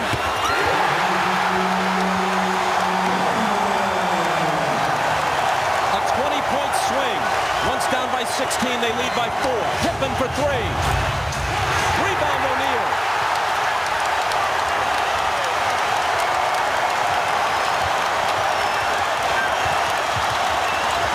Portland has 3 timeouts left. The Lakers have 2. Bryant to shot. Kobe Bryant's 2 free throws and then a jumper gave the Lakers a 4-point lead. And now his assist to Shaquille O'Neal makes it a 6-point difference with 41 3/10 seconds left. LA has outscored Portland 25-4 in the last 9 minutes and 50 seconds. That's what champions are made of, that ability to respond. It's all right on the line for Portland now. They're looking for a 3. And it's Rasheed Wallace from about 5 feet beyond the arc to cut the lead in half. That's it. I'm not sure if the Lakers won as much as they escaped, but they showed heart. Down 16, a huge comeback in the 4th quarter. Compounding the problem for the Phoenix Suns, they've had no practice except for a couple of walkthroughs. Their bench is different starting lineup. Kobe is there. I mean, it seems like a lot is being piled on the Suns right now. Well, just when you think you're getting a handle on this Laker team, you outplay them in Game 4, you let a game slip away, you beat them in Game 5. Now you got to try to adjust on the fly to a new starting lineup on the road in a closeout game. Let's see what Phoenix can do here tonight. You know, the Lakers are probably going to look early to go into the post. They've been doing it all series long. And Sean Marion, who has put together a string of very good second halves. It's the first half, which is a concern to the Suns. Well, they're going to need him for 48 minutes tonight. He cannot have a subpar first half. And Kobe Bryant. So that's the difference right there. He can overpower Leandro Barbosa, takes it right at the rim, and shoots the little easy shot right around the basket. Nash inside for Diaw, coming off what was almost a triple-double on Tuesday. He's been brilliant the last 2 games. Of any guy who has really elevated his play for the Phoenix Suns, it's been Boris Diaw. Look at Nash. He floats in, and just like that, the Phoenix Suns have a lead of 4. And Smush Parker, who's had shooting woes of late, picked up by Diaw. And it's a Nash 3, and the 3-point shooting tonight, huge for the Phoenix Suns. They have to win it by double digits. They're 3 of 3. Here's Nash, who's got 5 and 4 assists. Into Parker and by Parker, and into Brown, who gave very little resistance. You know how good that was? Kobe, great pass to George. That's that triangle offense. When the corner gets caught peeking at the post, you're taught to cut baseline. Kobe Bryant at the buzzer. Oh, he got it! Right between the eyes. Nash knocks in the little jumper. The Suns had 2 rebounds in that first quarter. Two defensive rebounds, because the Lakers only missed 6 shots and they had 4 offensive rebounds. There was only 2 rebounds to get on the defensive end. They had no offensive rebounds. Kobe Bryant into 3 defending Suns players. No shot blocking at the basket. Kobe knows it. Kobe Bryant over Barbosa. See all the shots they're taking. Now that's a tough shot. But the Lakers are getting nothing inside right now. I don't think the Lakers will beat them with jump shots. I think they're going to have to beat them big in the paint. Nash. Diaw left open. No concerned about Nash down low. Sean Marion has got to stay away from his 4th foul if you're Phoenix. Kobe's got 18, now 20. And he is 9 of 14. Well, he's going to have to stabilize him. He's in that favorite area this now called a pinch post, and he's got that shot down to a science. They may have to move Marion back on him. More size. More bulk. Tim Thomas is going to come into the game. If that's the case, they'll change the matchup. Steve Nash, little defense offered by Kwame Brown. Well, see, he's got to give him room because he doesn't want him to go all the way around him, and Nash is smart enough to know you just get to your area, pull up and shoot the basketball. And a 3 by Sean Marion. Remember, his second halves have been his best halves of this series. Remember I talked about that little fan pass on the baseline? That's what teams work on now. Kobe for 3. But Bryant is on some kind of streak right now. Wait. Just 25 points. Here's Barbosa at the other end. Kobe 25 in 29 minutes. Nash. I think he's done a few ball handling drills in his lifetime. I'm telling you, he is so smooth. knows he's got Kwame on him in the switch. He just takes his time, pulls up and shoots the shot. Vujicic is on Nash. Odom now stands in front. How Nash got that inside to Marion, I do not know, but Sean Marion converts. Nash has his 9th assist. Marion got to be very careful here playing Kobe to stay away from the foul. Bryant. He's got to rotate on that baseline, slow getting there. 7-0 Laker run. Vujicic on Nash. Jones is open. Odom was sucked in by Nash's move. How'd he find him? But see, you know the guy is there because you practice a degree of difficulty. Switches hands, throws it right down the sideline. He knows exactly where his teammate is. Remember, he made a left-hand hook pass to Sean Marion earlier in the quarter, who hit a 3. Time winding down in the 3rd. Nash fouled. Count it. He is some player. 6 of 6 Nash from the line. His dad was a pro soccer player in Johannesburg. His brother is a pro soccer player in Canada. Steve, who played a lot of soccer growing up, of course. The MVP, the reigning MVP in the NBA, and maybe winging it again this year. Nash has 10 assists over Brown. Nash from the floor tonight has shot over 70%, 8 of 11. Marion was successful earlier in the game when he had his stint against Kobe. Look at Bryant, tapped in, I think, by Kobe Bryant on his own miss. Dial the screen, Nash into Brown. He didn't even hit the rim. It just barely ripples the net. See, they're switching all those screen rolls. Nash knows that, so he's going to get Kwame Brown involved in many pick and rolls as he can. Steve Nash knocked away by Parker, who picks up the foul for the Los Angeles Lakers. Marion is on Kobe Bryant, who has gone 13 of 25 tonight. Shot clock is down to 5. Kobe. What a shot by Kobe Bryant. It's a 2, and the Lakers on top by 1. No, it's a 3. Shot clock at 12. Marion is on Kobe Bryant. Kobe.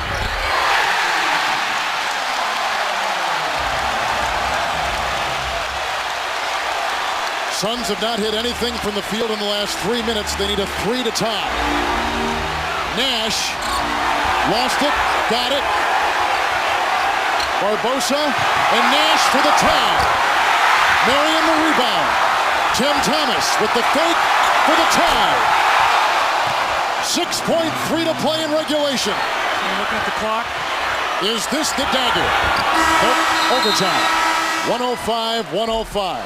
Marion quickly inside.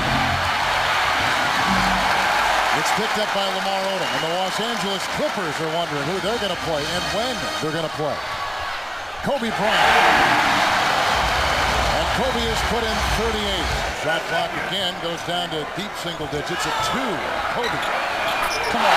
That is way too good. I mean, you can't guard that. I mean, he pump fake twice, spun him back the other way.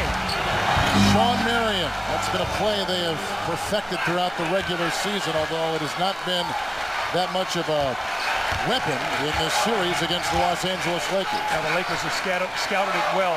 Gone to Dion a lot. He then finds Thomas, who launches a 3. Good! Right in front of the Laker bench, and a surprised Phil Jackson. Huge shot. Remember, he hit the 3 to tie it. Now a 7-point lead. The Suns cannot relax. Nor can Kobe. He's amazing with the left hand there. Odom is on Nash. Then off to Marion from Steve Nash, who picks up his 13th assist tonight. There's Bryant, who has taken 32. That's his 33rd shot tonight. That's a 3. Kobe for 3. Oh, my goodness. Banking it in. I mean, this is far from over, Kevin. It's a 5-point game now. Kobe's got 50 points. Remember, the Suns lost a 5-point lead. Lamar Odom. Nash with the rebound. We've got a game 7 coming up in Phoenix. It'll be on Saturday night. It'll be on TNT.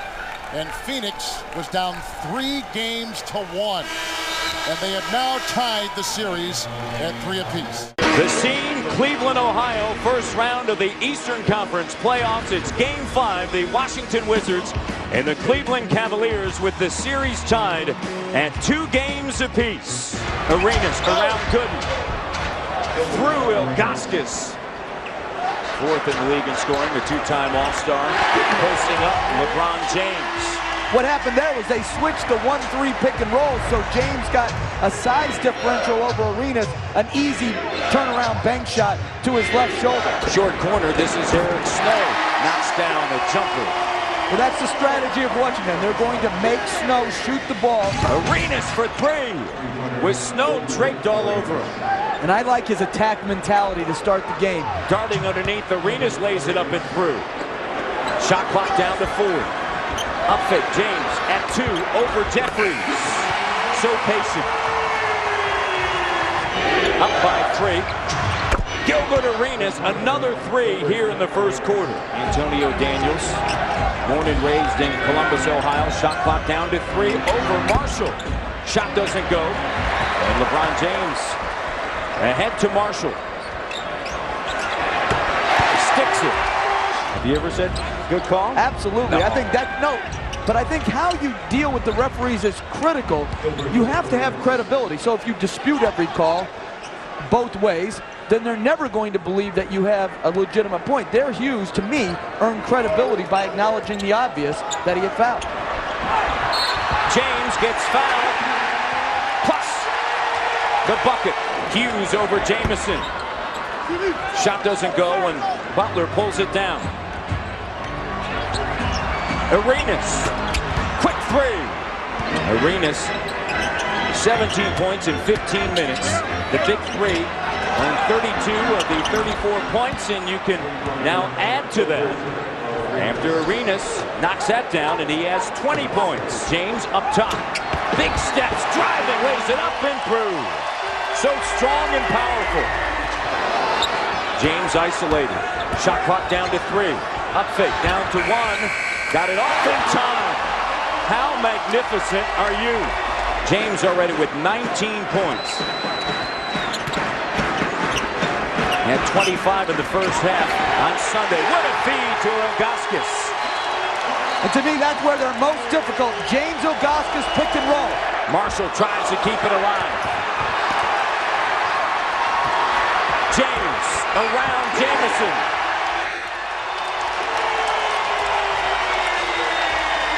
Great poise, great body control as he changed direction right to left and a strong left-hand finish. Hughes, no, but James, yes.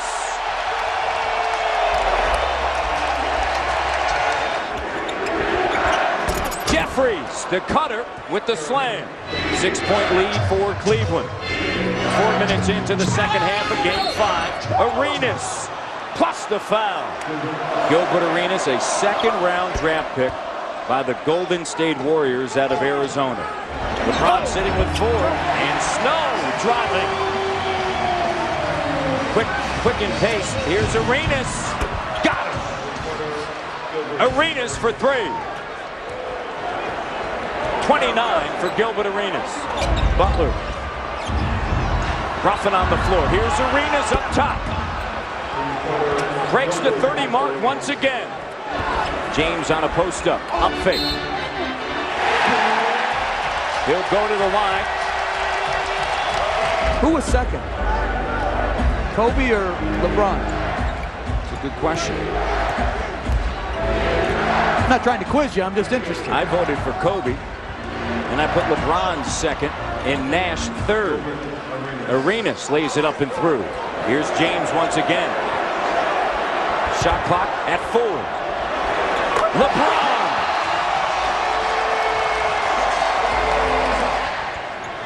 James, deep in the lane. 7-point advantage for the Cavs. Step back. Got it! 33 for LeBron James. James over Jeffries. You said it, unstoppable when he's got that going. He is tonight 35 for James. Arenas loses it. Numbers for Cleveland. James with the follow. Cavaliers by 2. Deflected. Turnover. Butler ties it up. 7.5 seconds. remaining in game 5 in the 4th quarter. James. Overtime. Arenas. Left, no. Taps it back up and through. With his left hand. Arenas has 40. They're on their feet here at the cue. LeBron James, foul committed. His first point of overtime. Arenas with 40. And James with 41. It's been as advertised. Under 10 seconds remaining on the shot clock. Hughes makes a move. Stripped. Scoop back up. Ruffin got a piece of it. Taken away by Arenas. Arenas attacking. 42 in the lead for Arenas. James. And a blocking foul on Butler. James with 42. LeBron James, 21 years of age.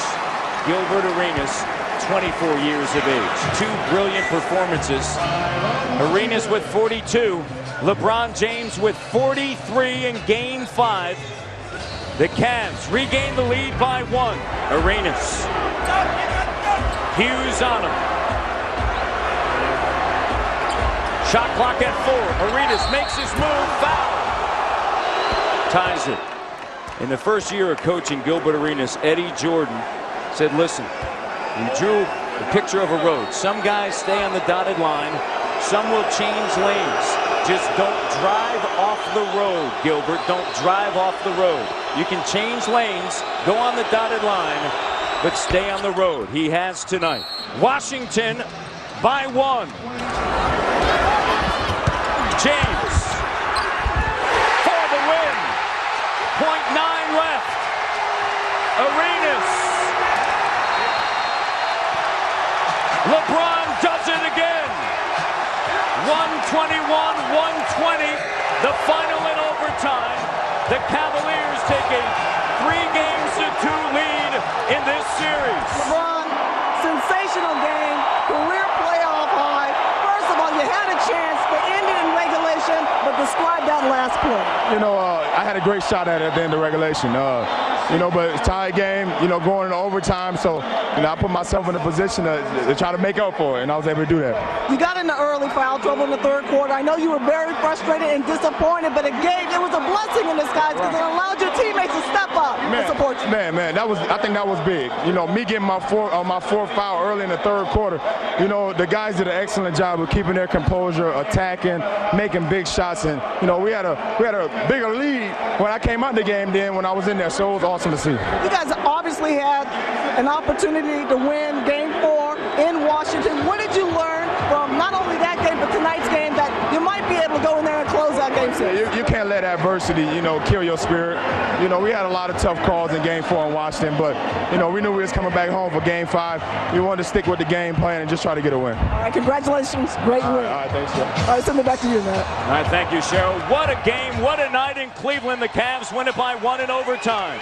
Of course, we talked about LeBron James and Gilbert Arenas. They've been great, but they've also had strong supporting casts who've come up big at certain times in this series, and they'll need that tonight from their supporting cast. Right, you need to play to your potential. You must take care of your defensive boards. Washington, you must force the turnovers and get out in the open floor and get on the offensive rebounding. That has been somewhat an up and down deal throughout the playoff here. James quickly goes to the basket and scores within 6 seconds of the opener.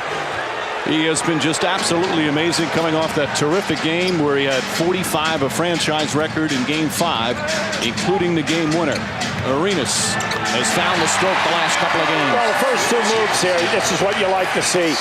There's Arenas guarded by his good friend and former teammate Larry Hughes. Oh, quick moves, can't finish. Good lost at Arenas right there on the foul. Well, Gooden almost had his head ripped off that time. He got hit pretty hard, and I think that's what caused the ball to hit the floor. James, strong move in the lefty finish. Now, how about your lefty finish and a beautiful spin move off the lefty finish? No misses. Look up. Wizards like to run during the regular season, 3rd highest scoring team in the league. Arenas from way downtown. Shot clock down to 5. James settles for the jumper and knocks it down. Jamison shot long. And Jared Jeffries at 6'10", underrated defender in this league. Nice pass inside to Ilgauskas. They really need to find him on a regular basis. Yes, and they have to look for him because anytime that he rolls, Mike, we know that he can make that 18-foot jump shot, but when he rolls down inside, he's so dangerous because he can hook shoot up over the top of any defender. Now, this is going to be a critical tonight. Jamison steps back.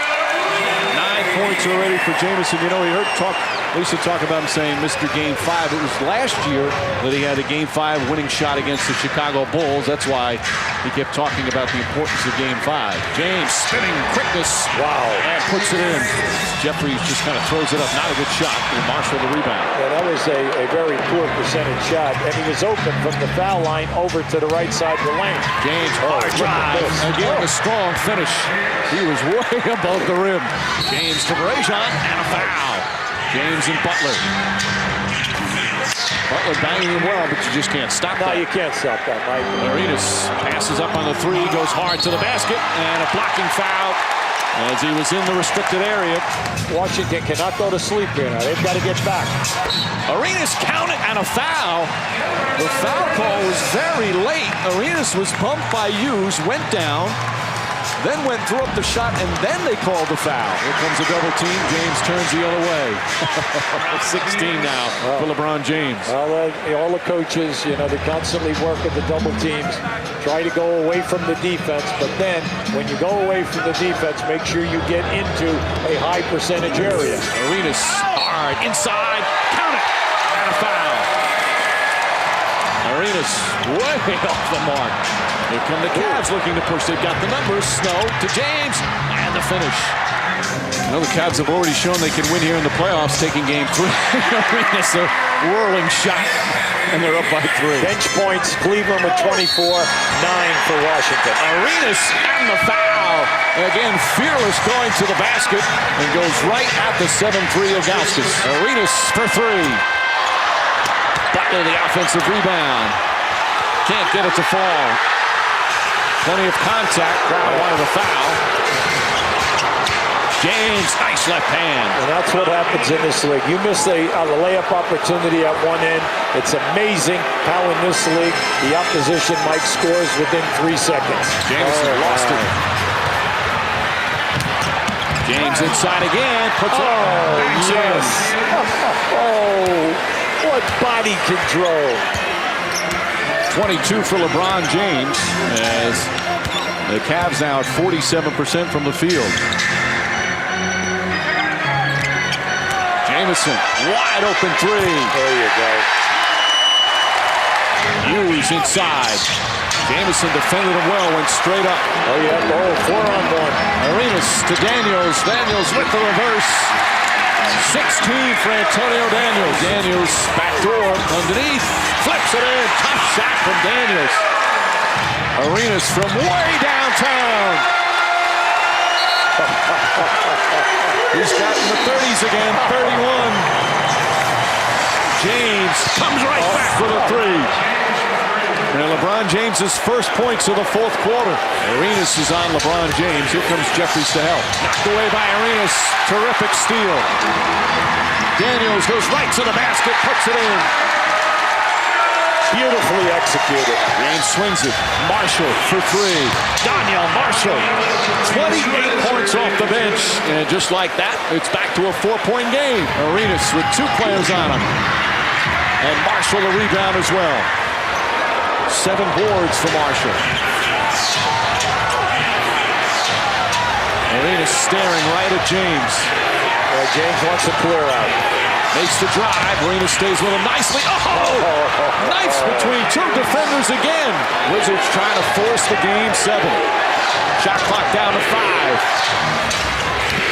Flip Murray on the drive. Inside. Banks it in as the shot clock expires. 1-point game. Arenas forces it up, blocked by Hughes. Jamison blocked by James. Here comes Hughes, 2-on-1. Murray inside, blocked, and a foul. Shot will not count. No goaltend, but a foul, and 2 free throws coming up. Huge game for Murray. Big free throw here. And the Cavaliers have their first lead of the 4th quarter. Again, Cavs do not have a foul to give. They do get it in. Here's Butler against Snow. There's your backdoor. Backdoor. Arenas misses the layup. Battle for the rebound. Taken by Snow, and he's fouled with 14.7 remaining. Clutch free throws from Snow. And Eddie Jordan will use his final timeout. Now do the Cavs commit the foul and not let a three-point attempt. Now that comes down to the coaching philosophy. It's interesting how many coaches refuse the foul in a situation. They say, we'll go with the defense. And then other guys will say, I'm fouling. I'm going to force you to go to the line. Put the pressure on the first foul shot. You make it? Okay, now you still have to miss it and get the ball back. Looking to inbound. Arenas puts up the three. Ties the game. And a timeout call by the Cavaliers. They throw it in. Marshall knocked away Jamison at the buzzer. And throws it over the backboard. That would have counted and won the game. Instead, for the second straight game, we go to overtime. James, hard drive inside. James, a crossover. Once again, the drive. And the foul. Unstoppable going to the basket. Another seesaw battle. 22 lead changes, 13 ties. Yeah, Jamison is smarting here. I think he has something wrong with his leg. Arenas backs it in. Butler was open, but they missed him. Yeah, that was a good call, Mike. You're absolutely right. He was wide open. Arenas falls down, but keeps his dribble. Shot clock at 5. Daniels throws it inside. The Butler has to put it up, and he draws the foul with 2 left on the 24. Both teams hitting big free throws at crunch time. 14.1 remaining. And the Wizards clinging to a 1-point lead. James looking. They get it into Marshall. And right back in the hands of LeBron James. Here's your trap. They get it out of his hands. Hughes. Damon Jones puts it in with 4.8 remaining. Wizards have to push. Arenas driving inside. Butler at the buzzer. No good. And the Cleveland Cavaliers advance to the second round. Damon Jones, who hadn't played a second all game, inserted and knocks down the winning shot. An incredible finish. And for the first time since 1993, the Cavaliers go to the second round. These two teams, part of a pack in that Eastern Conference that finished the season with a lot of unknowns. It was a wild finish to the regular year. Yeah, Cleveland had Chicago won the last game against this New Jersey team. Cleveland would be playing Detroit right now instead of Chicago, who's down 2-0. And we were in Detroit last night, Kevin, and also in Game 1. We know how well they're playing. And I said the last game of the season, Cleveland won the playoff lottery in terms of seeding. Let's see if they can take advantage of it and get to the conference final. Good with the screen for James. I expect him to be sharper tonight. Screen by Collins. This is Kidd. Out to Carter for 3. Close out by Pavlovich and a big 3 for Vince Carter early. Goodness, screen on Jefferson. Here comes LeBron. Shot clock at 3. Pavlovich over Carter. He was out of rhythm in the Wizards series. He talked about getting in foul trouble early in a couple of those games. He was terrific in Game 1. Not only his defense, but 15 points, hit a couple threes, and stepped up when the team really needed it. The defensive switch as Kidd went in. Screened by Collins. Picked up by James. 2-on-1 with Pavlovich. And the lone line of defense was Vince Carter. Rebound by Kidd, who collects his second rebound, make it 3rd of the game. Carter getting rid of it quick. 4 over Gooden. And that's one thing that, you know, the ball was sticking, it seemed like, in Game 1, and Carter admitted, I got to get rid of the ball early. Yeah, they were very stagnant, and you already see the ball going from side to side, no one holding it, and that's what you have to do against Cleveland. They're very good team defensive units, so you've got to move the ball and move bodies. And LeBron has started 2 of 2. You know, he did not post up much in Game 1. The last time they played in there in the regular season, he posted up and had 35 points, and Richard Jefferson said after Game 1 they did not put him in the post nearly as much as they did in the regular season game. LeBron has started 2 of 3. Into Kidd. And boom. Good, knocked it away. Picked up by James. 3-on-1 against Kidd. Good. Varejao screen for James. Inside to Anderson Varejao. James picks up his 4th assist, and Varejao his first 2 points. LeBron has got the ball in the middle of the floor a lot tonight. I like this. It gives him a lot of options rather than get caught down on one side of the floor. I mean, look at him work inside. They have not been able to stop that when he's gotten in the middle of the floor. He's either run up the defense's back or he's found his teammate, or that one he goes all alone by himself. So New Jersey's going to have to do a better job on keeping him out of the middle of the floor. There's a Gibson 3 on the other end, and he was guarded across the way by Carter. Cavaliers +5 and overall rebounding tonight. Carter dancing with Hughes and finding more inside as he shook the defense of Gooden, who is following on the baseline. That's a great play by Vince Carter. Carter winding inside, working on Ilgauskas. Tap-in try is up and in by Vince, who got a hand on it. Carter's first field goal since 10:58 left in the first quarter. Back to James over Jefferson. Jefferson to an open Carter. Varejao late on the closeout. Rebound by Hughes. Triggers it to James. And James to Pavlovich in the kid. You don't realize how big Pavlovich is. He's probably about 6'8" and weighs about 235 pounds. Against Pavlovich, this is Karl. Much needed shot. He hit the first shot of the game for New Jersey. Hits the first shot of the second half for New Jersey. Well, now he's capable of throwing about a 35-point second half. So Cleveland is going to have to make sure they know where he is at all time and give help. James is more dropped off. Jefferson was slow. It's a 2. Make it a 3. And 16 for James. Knocked away by LeBron James. And buckle up.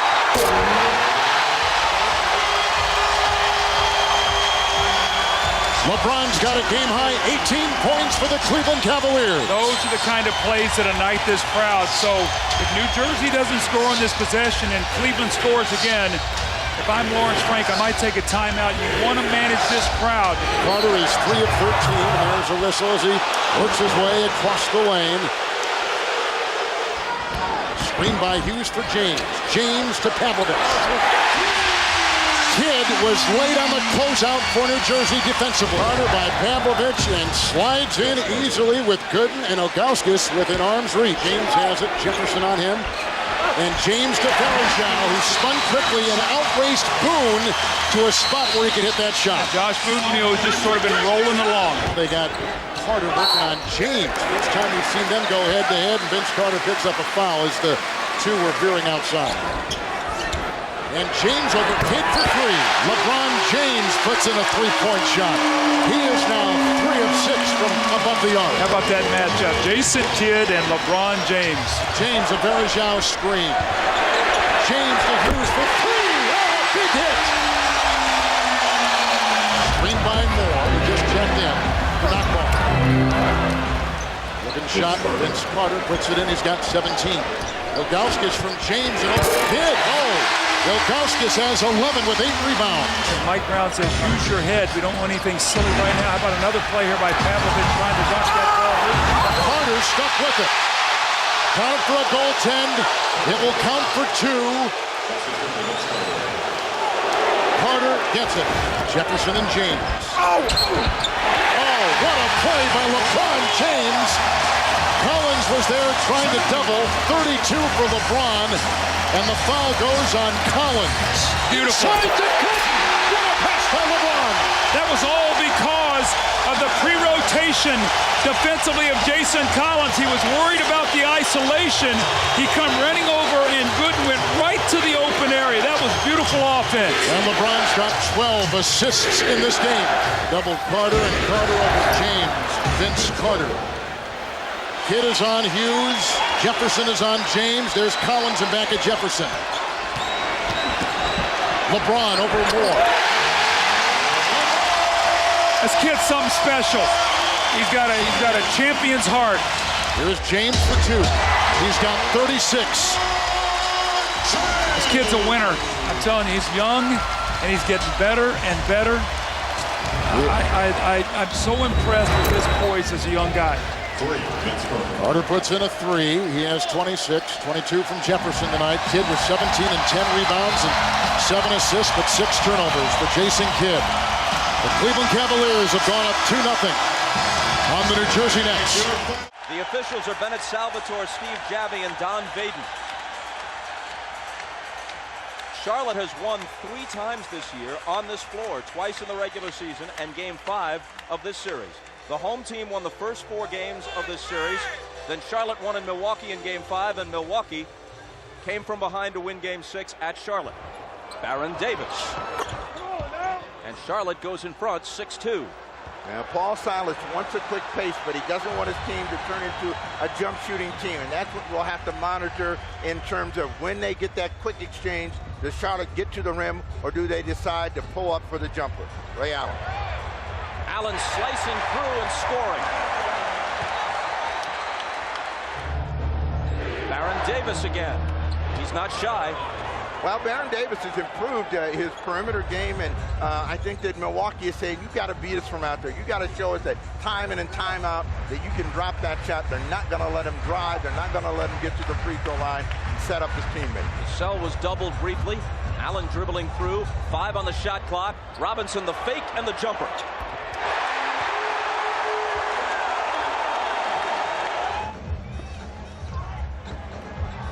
Ray Allen in traffic. Davis. Nice pass to P.J. Brown from the second-year man out of UCLA, Baron Davis. Allen working on Wesley. Ashburn over to help. Johnson's open baseline.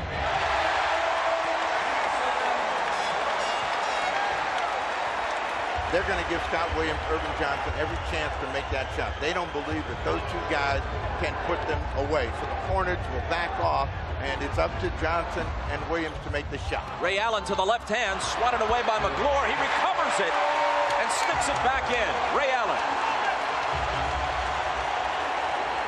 Hunter can't hit the 3. Now he has it back. Thought about it, instead gives it up to Ray Allen, who drills it. Milwaukee with its first lead. Campbell had it knocked away. Caffey with the steal. Ray Allen swoops to the hoop.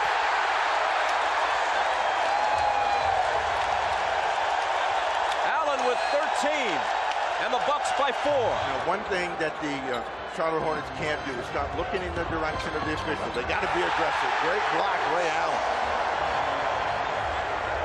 Still 10 on the shot clock. Eldon Campbell. A much-needed bucket for Charlotte. Out to Davis, who's thought about a 3, and then backs off.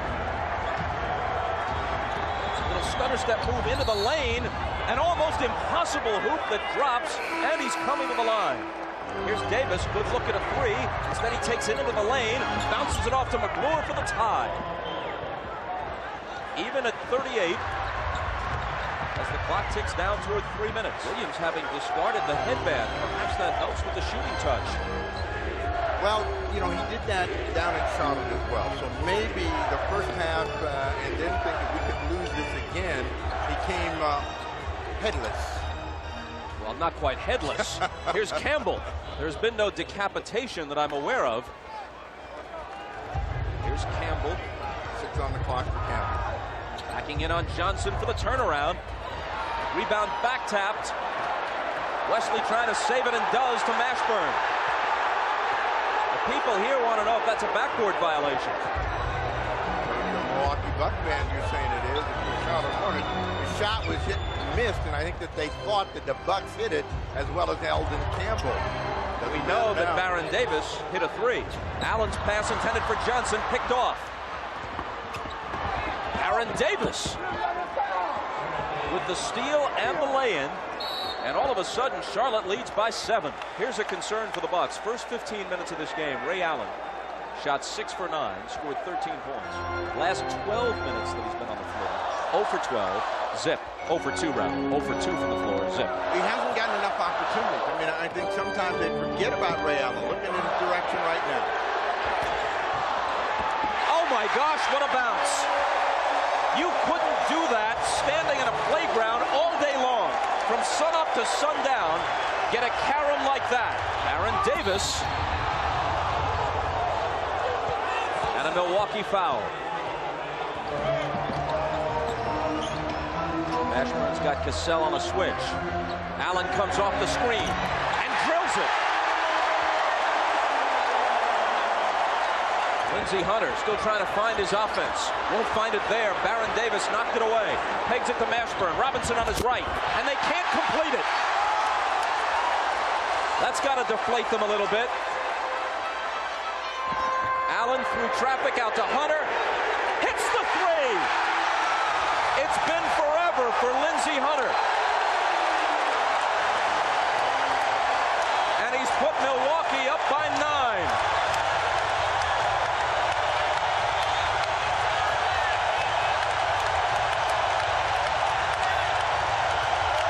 They've outscored the Hornets 19-3 in the last 7 minutes.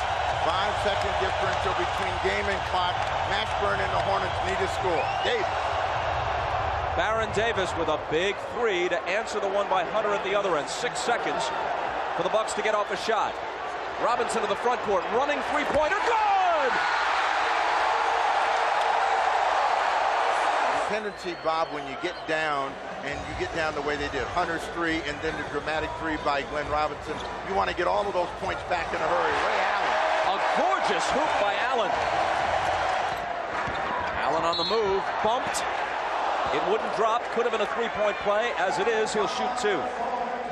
Great line for him, 22 points, 5 rebounds, 5 assists at this point. Allen still draws the assignment of Wesley out of control that time. Bad shot, and Allen comes out of the pack for Milwaukee. Takes it all away. Hornets down by 9. Now Mashburn is back in the game. Allen guarding him. They got to go to him, and he's got to look to get in the basket and make something happen. Don't let Ray Allen stay out on the floor and guard you with 4 fouls. Nearly a three-point play. It rolled around and popped out for Baron Davis, but he'll come to the free throw line where he's had his problems today. Mashburn. Davis tries to respond and does. He has been terrific in this series at making three-point field goals when the Hornets have been down. Another uplifting shot by Baron Davis. Davis pulls up for 3. I'll tell you something, this kid has no fear, none. It's a 6-point game with 1:20. The Milwaukee Bucks, who were down by 15 in game 6. Cassell had to throw that up to beat the shot clock. Davis sprinting back, retreating to shoot a 3, which he makes. He did not go down with anything left in his chambers. 10 points in the quarter for Baron Davis. They just throw it to the other end of the floor and wait for the horn. The Bucks trailed by 15 in game 6 on the road, and they had lost 3 games in a row at that point to Charlotte. Respectful handshake between Karl and Silas. And Ray, for you, after 7 years, finally your first Eastern Conference championship coming up. How does it feel to be moving on? Well, I think I worked hard, very hard up to this point. And I think, being able to be in a franchise where they work so hard to win, I'm glad to be a part of this franchise in the city because over the last 5 years it's been tough, but we stuck with it and now we're winning and I'm happy to do that. I guess you'll run back to the locker room now and turn the television on, huh? Oh yeah. Thanks, Luke. All right, congratulations. Thanks a lot. Okay, Bob. We've talked so much throughout these playoffs about Boston and their home floor. Got about a foot short that last foul on Ray Allen. Here comes Rondo. You saw Rondo's numbers much better at home. Ray Allen for 3. And maybe the most welcome sight for the Celtics. Shot clock winding down. Excellent defense. Prince has to put it up over Garnett. He gets the bounce. That's one of those excellent defense. Sometimes it just happens. Hamilton back out. Wallace is going to try another one. That's his 4th already, and he's knocked down 3 of them. Doc Rivers was part of those Riley teams in New York, those great defensive teams, as Hamilton knocks down the shot. Theo Ratliff has come in from Axial. Feed inside, McDyess. And it's now an 8-point lead for the Pistons on 10 straight now. 2 on the shot clock. And Perkins the rebound. Already in double figures. Allen to the basket. Celtics haven't had a lot of easy looks. They need more of those. Inside, and Hamilton puts it in. Somebody lost his man on that inbound pass. Ray Allen with a perplexed look. Hamilton, quick shot. A lot of room there to shoot. Phillips from way downtown. And Rondo the rebound. Allen for 3. Bang! Celtics back in front. Prince able to hit. And Prince comes back. Perkins James is not used to playing this many minutes. He stayed out of foul trouble. He's played more minutes. This is usually the number of minutes he plays in a game. About 25, 26. He's already played that. Be interesting to see if he has the energy to continue. Ray Allen answers with another three. His second one of the game. And Ray Allen hits a three. Back-to-back three-pointers for Ray Allen. He's got 14, and the lead is 14. Allen looking for an opening. Back to Garnett. Kevin Garnett puts it in. Great look from Ray Allen. Ray Allen drives, puts it up. Shot won't go. Tried to tip it, gets it back. Ray Allen so aggressive. And he's got 17 points. Ray Allen, the runner, banks it in. 19 for Allen. As Ray Allen hits another three. Ray Allen, red hot from downtown. And a lead back up to 15. Hamilton. Boy, just so smooth. Stuckey, Hamilton, and Hunter. Three guards out there with McDyess and Rasheed Wallace. Hamilton nails it. And just suddenly it's a 10-point game again. Hamilton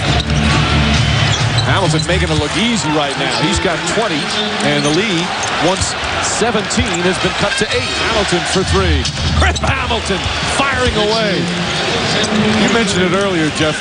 In some ways, an underrated player. He's just lethal with that shot. Rondo passes up the shot. Garnett throws it right to Stuckey. Again, passing up wide open shots.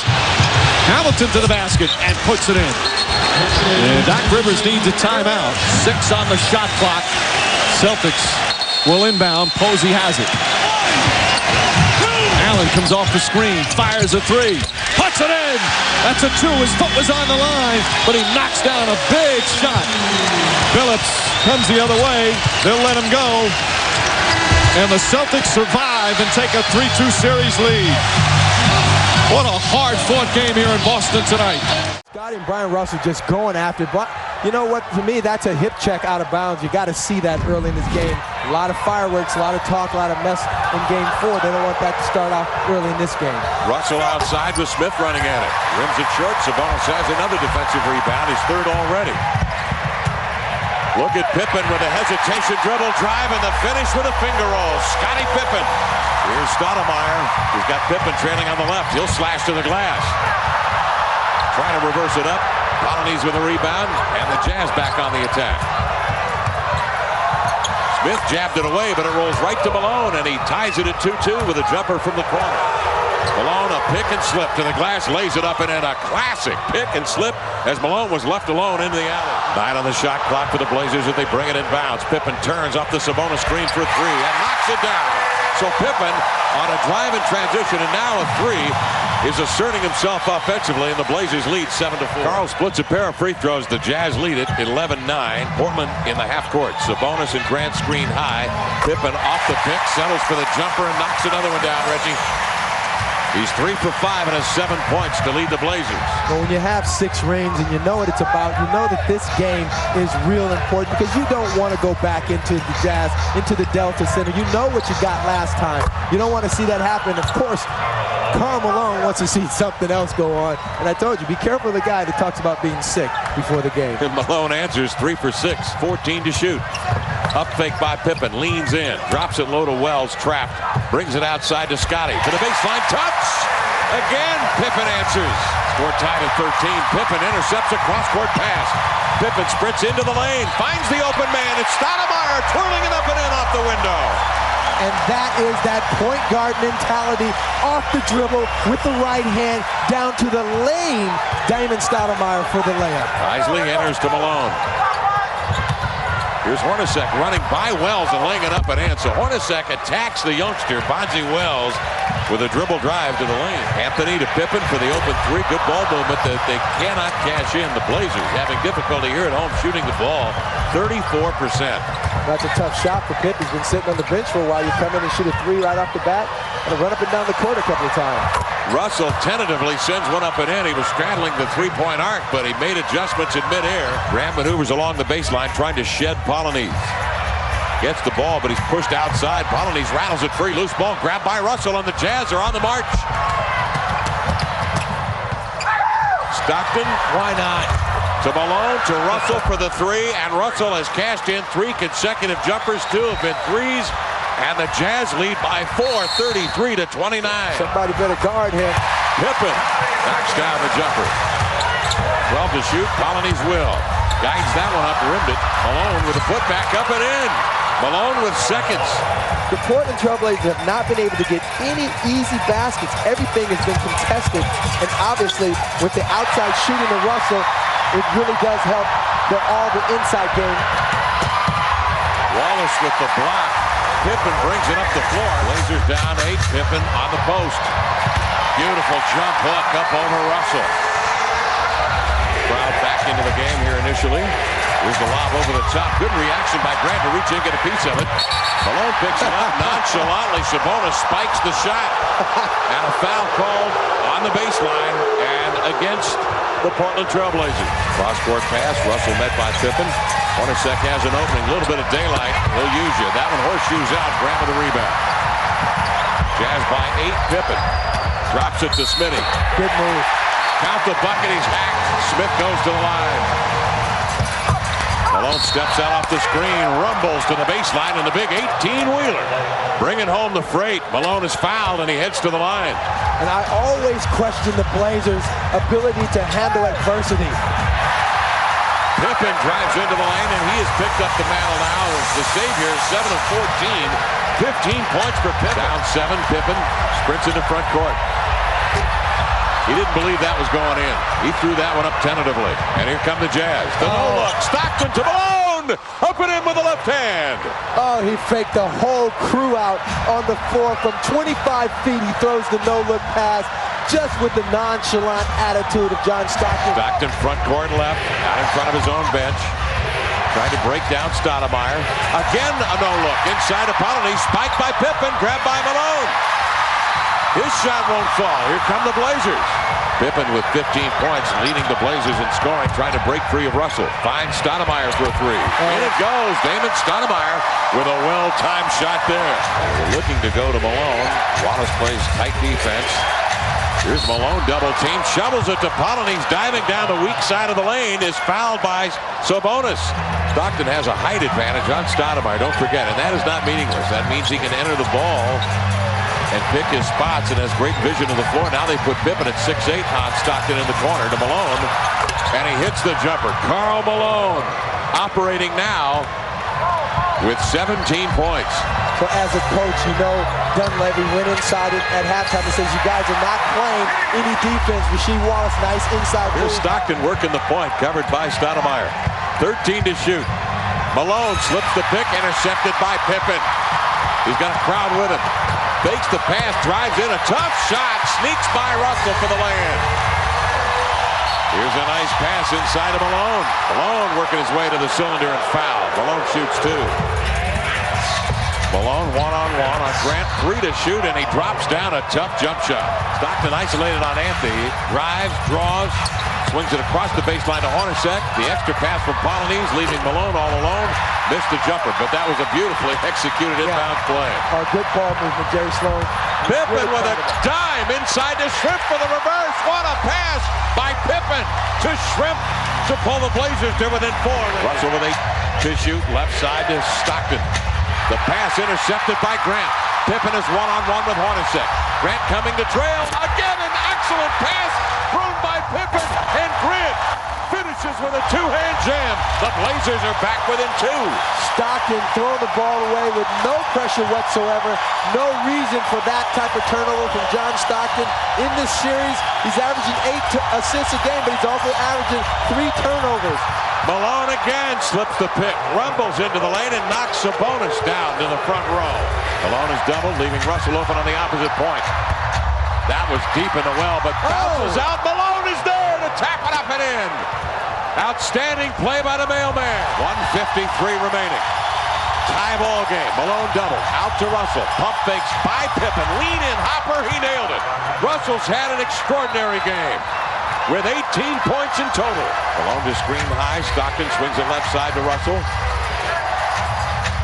Russell picks up the dribble. Malone has a step on Grant. The fall-away jumper's good. Karl Malone. 4th all-time in playoff scoring. Karl Malone with over 4,000 points. Wallace in deep, extends and floats a fall-away baseline jumper up and in. And the Blazers are within 2. I think they have to get Rasheed Wallace the ball. He's 2 for 3 in this quarter, and he's the only one that's going to cause a double team. Scottie Pippen! Pippen takes the early shot. It's a three-pointer for the lead. Looking at what's happening here, Scottie Pippen, you had an opportunity down low to go to Rasheed Wallace, but Brian Russell steps too far back, gives Scottie some light, and he lit him up from long range. Oh, that hurts. But we said that he had to be the guy in the beginning of the game to step up. Scottie Pippen, more aggressive offensively from the start of the game, taking it on himself to be the man down the stretch. Russell to get it in bounds, gives to Malone, back to Russell, off balance, hoists the shot into the air, it falls short, and the Utah Jazz fall to the Portland Trailblazers.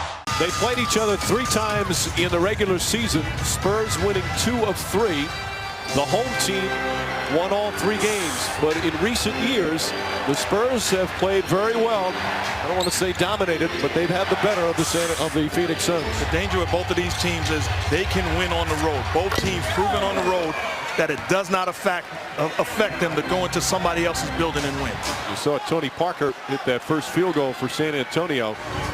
Nash, his first shot. Nash didn't shoot particularly well against the Lakers, but boy, did he distribute. He had almost as many assists as the entire Laker team during that 5-game series. Parker loves that floater. And that's really too easy. Sean Marion defending Tony Parker, giving them plenty of airspace, and then going beneath the pick and roll. Nash for 3. Steve Nash 2 for 2. Already some physical play. Stoudemire spinning, blocked by Duncan, picked up by Parker. Great help defense from Tim Duncan. Really doing a good job of reading and then coming over from the weak side. And Finley knocks down the 3. Michael Finley, who had 8 3-pointers in the Game 5 clincher against Denver. Oh, blocked by Elson, but a goaltend as Nash went coast to coast. Exactly what the Phoenix Suns want to do. Push the ball down the throat of this Spurs defense. You don't want to give them a situation where they're set up defensively. Pushing the ball allows the defense to collapse, and then you have to read. There's going to be times when Nash is going to be a scorer and then a facilitator. Parker knocks that down. That has worked well. San Antonio, that's their game plan, is to make him a scorer. And it's been very effective for them. Nice feed inside. Shot clock winding down. Parker. It's good. Tony Parker off to a terrific start. He's got 9 points. It's so important when you are going into a playoff series to understand how you're going to be defended. And Tony Parker says, it does not matter the defense that you play against me. Parker, one of the best in the league in getting in the paint. There's a beautiful entry pass. Duncan able to finish with his 2nd field goal. The first time all afternoon, Amare Stoudemire gambling defensively, allowing Duncan to get to the rim. Nash. That 1-foot off-balance fadeaway. That's a high percentage shot for him. Any other guard in the league, you say that's a bad shot. But that's a shot that Steve Nash works on down. Owen stays on Nash. Nash again has been scoring. Barbosa hits a 3. 11 points in 14 minutes off the bench. Parker. 15 points for Parker. Well, we have a great game. You talked about both point guards having a big series, and they have not disappointed. Steve Nash again. The point guard's looking to score. That's through the legs, fadeaway jump shot over a 6'10" power forward in Robert Horry. Parker. Robert Horry for 3. Does it again. Robert Horry from downtown. And that's his first field goal. Parker to the rim. Oh, tough shot for Parker as he gets knocked to the ground. Finley, good look for 3. That's good. Michael Finley again. He's got 12 points. Parker. Nice move. Oh, Parker, beautiful play. 19 points. Nash was right with him. That's good defense by Steve Nash, but Tony Parker has a rhythm offensively, and that is a high percentage shot for him in traffic. Again, Bowen is on Nash. Nash gets to the rim. Oh, he gets the layup to go. So good with that left hand, Mark. Parker, oh, drops it down. Parker playing with such confidence offensively. And now Steve Nash is guarding Parker, so he's doing the correct thing. You have to make Steve Nash work on the offensive end when he's defending. Parker puts it in. 7 for 7 from the field. San Antonio here in the third quarter. Nash gets inside, lefty layup. Oh, beautiful move from Nash. And look at Steve Nash and going to the opposite hand again. The way that he is defended by the Spurs, he's eliminating the help with the blow-by penetration. Parker again, a two-pointer. 25 for Parker, 20 for Nash. But it's San Antonio up 8. Duncan inside, they lost him. And Tim Duncan moves it back to an 8-point lead. A delay of game call against Duncan. Once the ball goes through the rim, you can't touch it to kind of stop the fast break, especially against the Phoenix team. So the second one of those would be a technical foul. Nash to Stoudemire inside. Oh, nice adjustment. And a blocking foul. Paul Anori. Parker goes right at Marion. Oh, what a shot and a foul.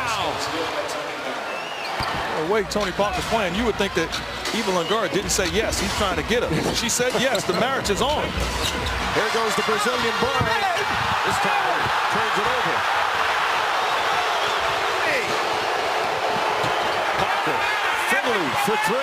It's good. Michael Finley from downtown. Stoudemire spinning inside. Oh, beautiful move from the big man. Jock Vaughan left open. Offensive foul. Nash steps in and draws the charge. Mama, there goes that man, Steve Nash. You say that he can't play defense, but time and time again, he's in the right position. Helping on the weak side, comes back, sets his feet, takes the hit from Jock Vaughan, and gives his team the basketball. That's the first turnover by either team here in the fourth quarter. Nash to Marion. Gets the bounce. Suns by 1. So he makes the play on the defensive end, and then just solid play, pick and roll, finding Marion in traffic. Parker puts it in. Tony Parker. 30 points for Parker. Nash inside, draws the contact, almost went in.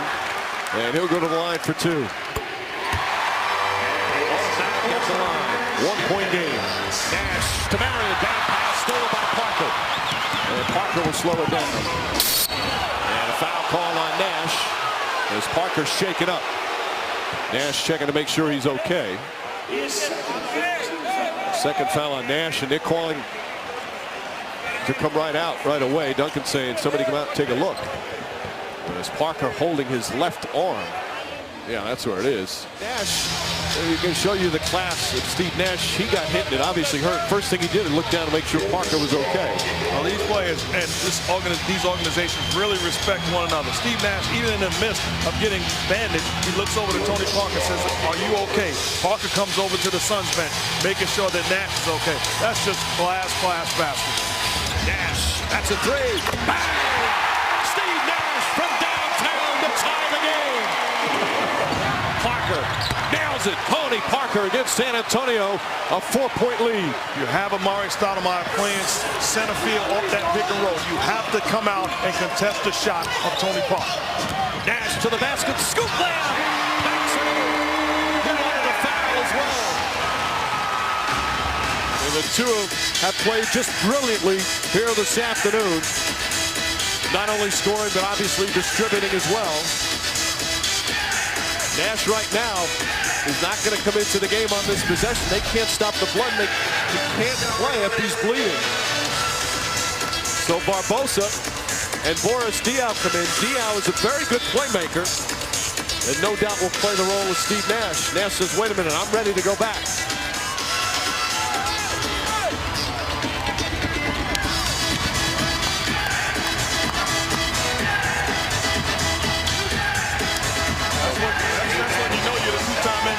Didn't wait for the coach to send him in. I'm going in, coach. I don't know. Depending, Boris Diaw checked into the game. He may have to stay in for a possession, and they might have to take somebody else out. I think Diaw has to stay in the game.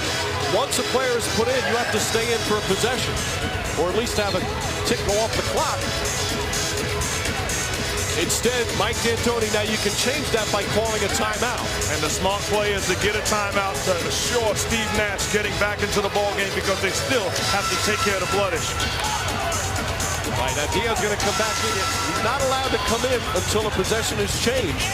So Diaw will stay in for one possession. Now, he could call a timeout and change it, but he doesn't want to burn a crucial timeout right now. Duncan on Barbosa. Barbosa for 3. Short. Stoudemire. The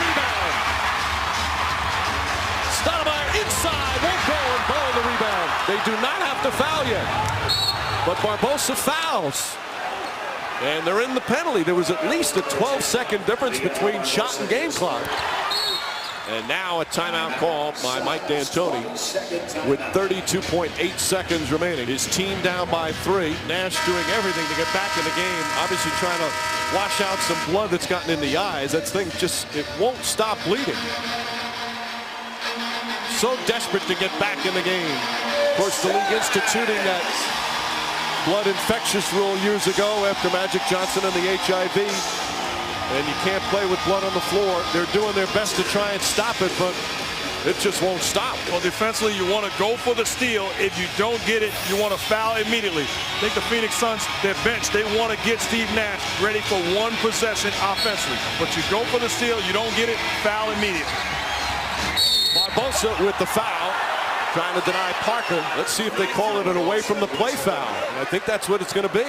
So it'll be one shot and possession of the ball. Right, there was some contact there, to be fair, as Finley hits the one shot, now the ball. You're Phoenix. The clock is not your friend. You have to foul right away. One of the things that happened to the Houston Rockets last night against the Utah Jazz, you have to look to foul right away and stretch the ball game. Ginobili misses another free throw. Again, they don't need a 3 right away. Barbosa to Stoudemire inside. Duncan the rebound. They have to foul. Now it's Finley with 9.1 remaining. And this crowd's stunned right now. The Spurs can seal it with free throws.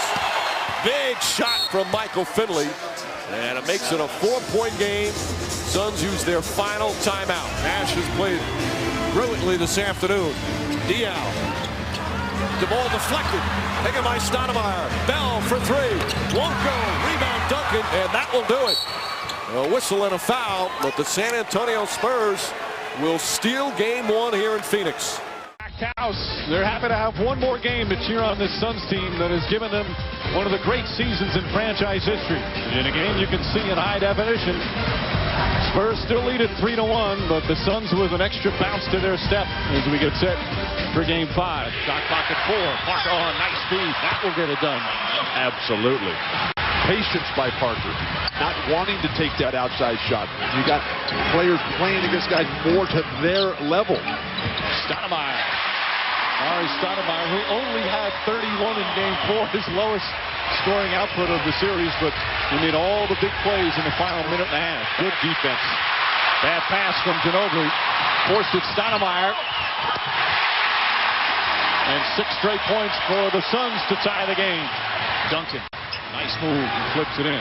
Mike D'Antoni not taking chances, leaving Nash out there, although taking a chance with his 2 fouls. Duncan drops it in. Many coaches, Bill, immediately 2 fouls in the first couple of minutes. They're going to take you right out. Stoudemire inside and a foul. Tim Duncan calling for his first. And Amare Stoudemire to the line. This is Amare Stoudemire's game. Looking at the game's titans, Tim Duncan, Shaquille O'Neal, Ben Wallace, and saying, hey, what else do you have? Stoudemire defends well. Duncan with a better play. Amare Stoudemire has become a man in the NBA. And, you know, Bill, people here in Phoenix, they know all about his story, but maybe not around the country. He had a very tough childhood growing up in Florida. His dad passed away in his sleep when Amare was 12.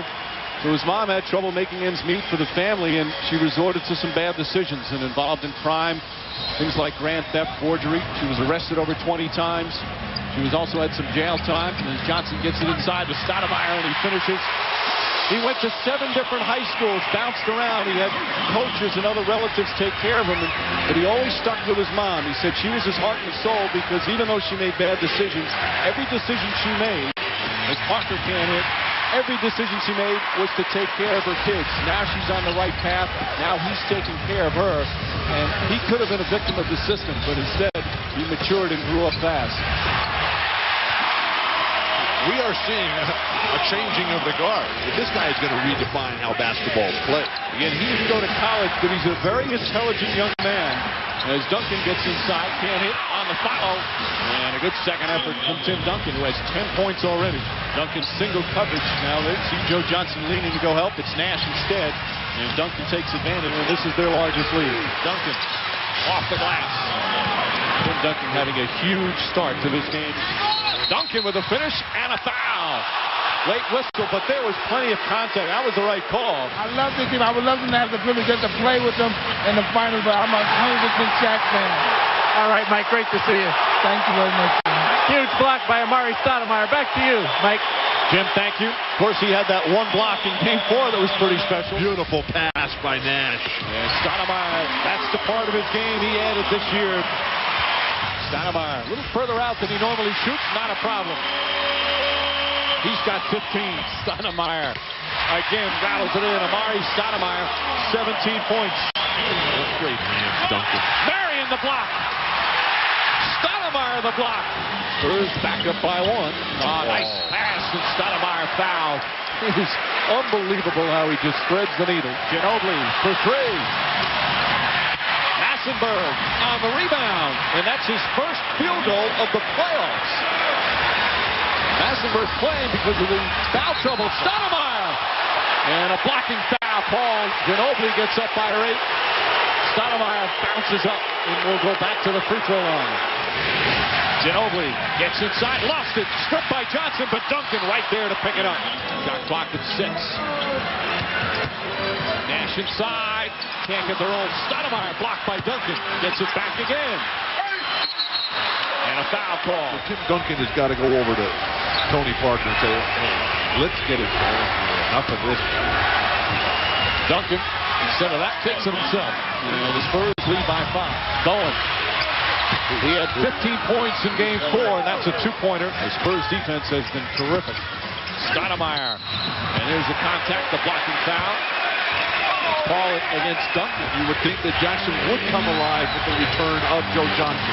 The perfect pick and roll. Ginobili to Duncan. And Duncan now at 24. You're going to double team Manu Ginobili and leave Duncan open for a dunk? I don't understand that. Jackson again. Back-to-back threes.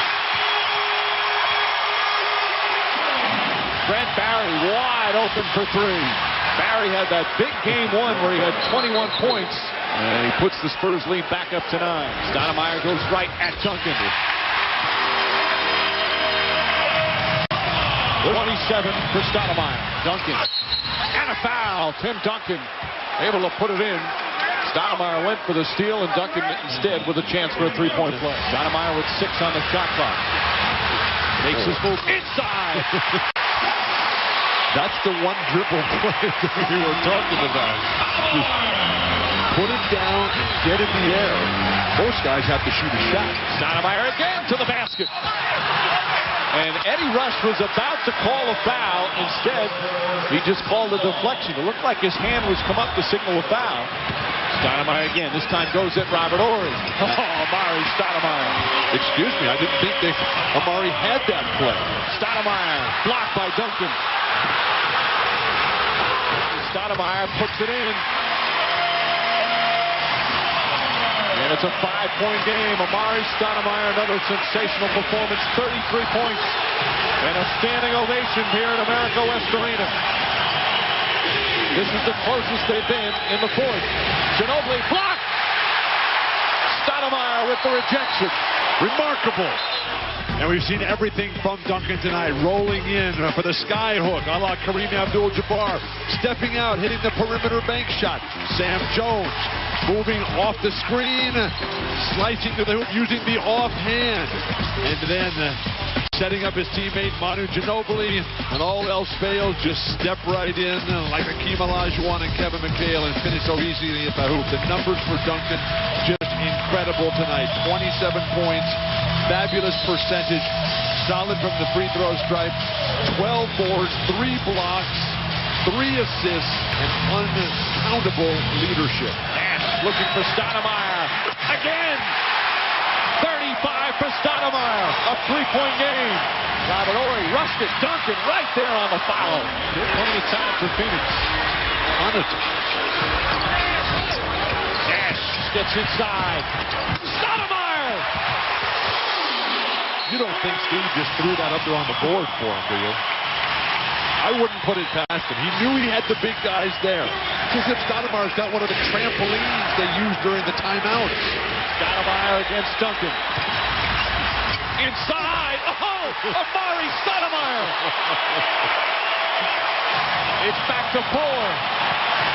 39 points, 14 here in the fourth quarter. Duncan gets inside on the tip. Duncan puts it in. And Tim Duncan with 31. The Suns don't need to foul yet. No margin of error for Phoenix. Parker inside, left open. Parker puts it in. And it's a 7-point game with 50 seconds remaining. Jackson, that's a 2. Stoudemire the rebound. And a foul on Duncan after Stoudemire knocked Parker to the ground. Stoudemire for the second time in the series has hit the 40-point mark. Huge miss right there. And now they have to foul. Ball poked away. They come up with a steal. Stoudemire to Marion. 4-point game.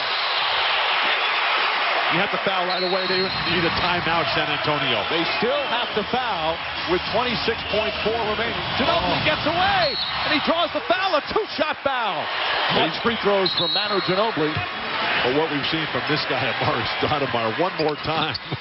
Stoudemire with 42 points, 4 seconds remaining. Ginobili gets away, and now it's official. The San Antonio Spurs are going back to the NBA Finals. Well, Bob, that puts all the pressure on us. Or on these two teams, the 8th-seeded T-Wolves and the number 1 seed in the entire league, the Spurs. Anderson hands to Duncan, and it spins home. Well, Tim Duncan has got 2 inside opportunities early, and that is not a good sign for the defense of the Timberwolves. They want to try to keep Duncan further out on the perimeter. Peeler. From Brandon, can't finish. Dean Garrett has it blocked cleanly. Peeler will try. 3 cracks at it, and finally Duncan clears it for San Antonio. It's Tim Duncan 6 and Minnesota 2. Look at Terrell Brandon with the blue shoes. I don't know if they're blue suede. It hasn't hurt his range on his jumper. Garnett in traffic, hits his first shot. Duncan, he's got 8.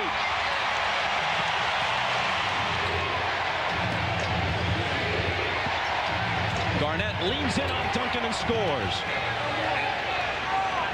The Timberwolves have made the playoffs each of the 4 preceding seasons, and each time they've gone out in the first round. And here they're the 8th seed against the number 1 seed, but they have the best record of any 8th seed in the history of the NBA. They won 47 games. Duncan hits it, plus he'll come to the line, and he's 5 for 5. The expected crowd today, 34,000, and they've come ready to make some noise. That quiets them just a bit. Garnett tying the game. The reason Danny Ferry went out, the game is a little bit quicker than Greg Popovich thought it was going to be. They have not been able to get him set, so he wants to get his matchups good. Zerbiak is a guy that he has to be concerned about, and Wally strikes for his first 2 for the afternoon. A steal, which he shouldn't. Garnett didn't get it, and they pay the price. Duncan from Malik Rose, who's in for the first time. Garnett rejects it, but Duncan stays with it. Garnett trying to contend with Duncan. Avery Johnson. They left him alone, and he made them pay. Garnett spins and banks it home. That is not a good matchup, even though Malik Rose is good at powering and playing guys underneath. Garnett too long, going to be able to get that shot away anytime he wants.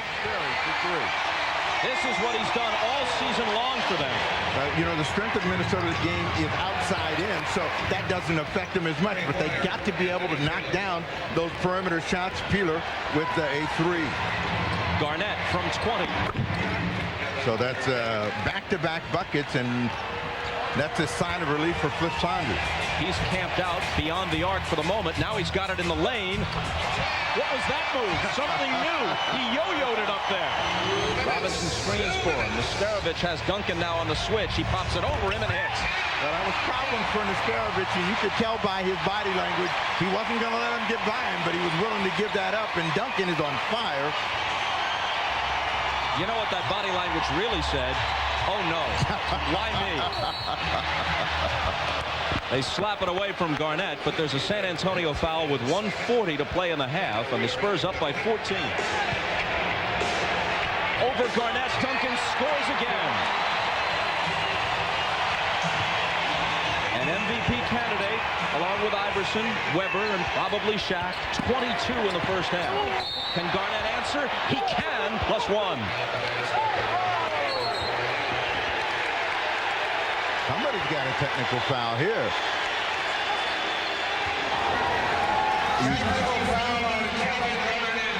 Duncan backing in, finding Anderson for 3.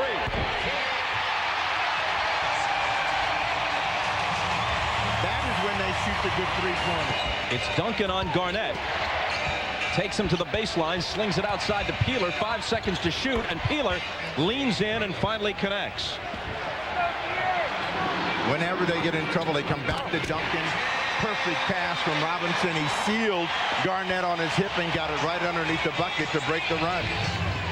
Garnett got around Robinson, but the Admiral got a piece of the ball, but also a piece of Garnett. Looking to Garnett against Rose. Here's Peeler. Now he's hit 2 in a row. Peeler had it knocked away. It's still Minnesota ball. 3 on the shot clock. Watch out. Duncan from Johnson into traffic, and he was fouled. Garrett puts his hand up. Garnett puts his hand up, and they give the foul to Dean Garrett. Garnett makes it 2.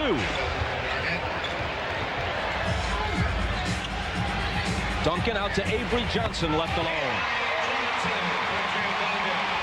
But they are starting to come to Duncan, trying to make him shoot the ball further out, work harder for it, and they're going to get a foul. Wally Zerbia.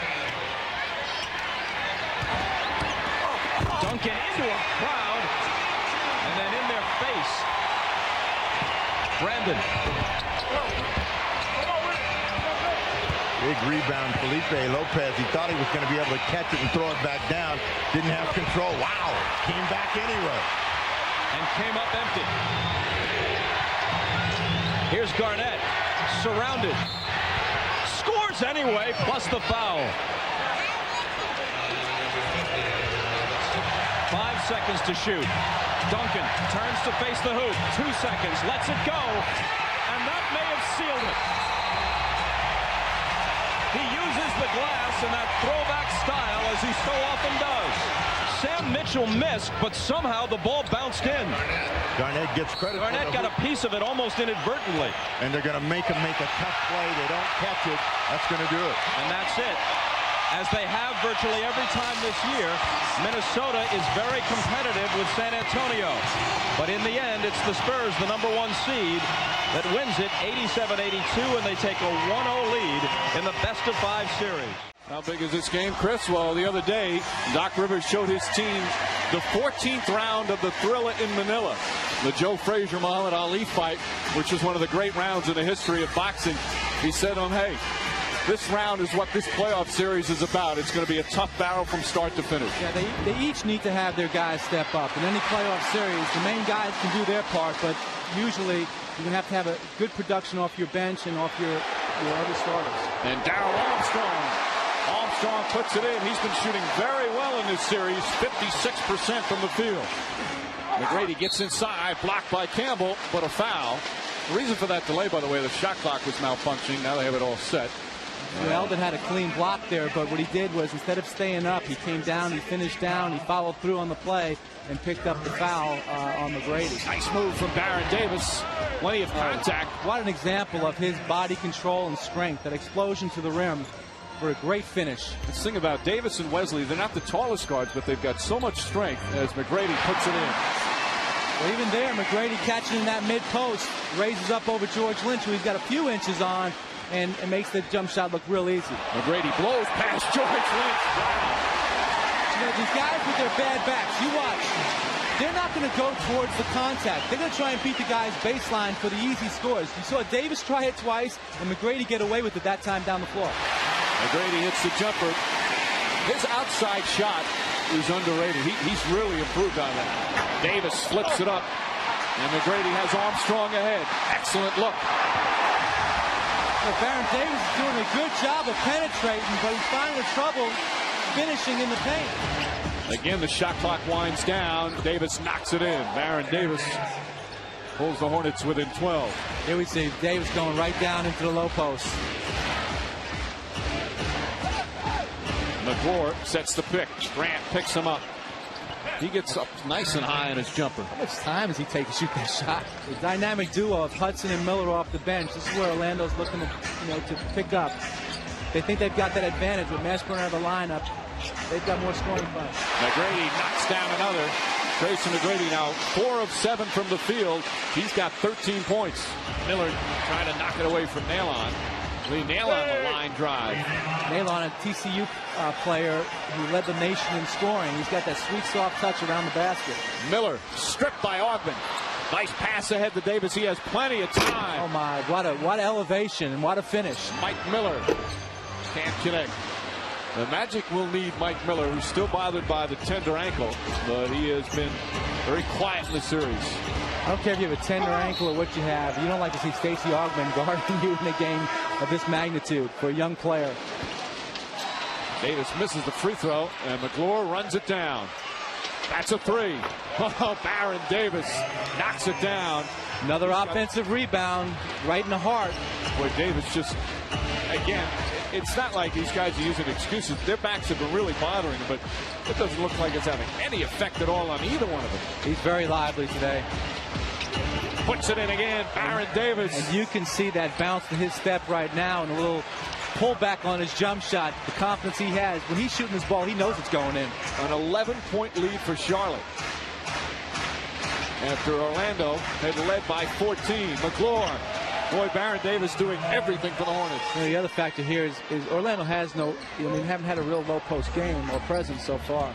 They've got a big team out there. McGrady goes right at McGlure. How do you stop that? His ability to just stretch out and finish with both hands, use that great length. The 2 stars have played beautifully here in the first half. Campbell puts it in. Eldon, he's got a nice medium-range jump shot, but he just came off the bench after having sat, 8 or 10 minutes, and just to come in and knock down that jump shot.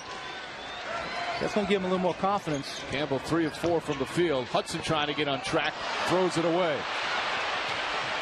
Wesley to the trailer. Oh, work to perfection. McGrady. Lynch plays him beautifully. McGrady puts it in. Out of foul. What a finish by Tracy McGrady. Lynch was draped all over. How could he play him any better defensively? Ogden, the unsung hero. That's a 3. McGrady from all over the court. 21 points here in the first half. McGrady's back on Davis. Ogden. Ogden knocks down the shot. Boy, that's a big bonus for you. I mean, Stacey's got that ability. When he gets his feet set to knock down those medium-range jump shots. McGrady drew the foul, and he took a shot, and he'll go to the line. Baron Davis. Campbell. He likes it from the baseline, and Campbell in double figures with 10. Wesley with a hand in his face. Well, if you give a team 3 shots, they're going to make one of them.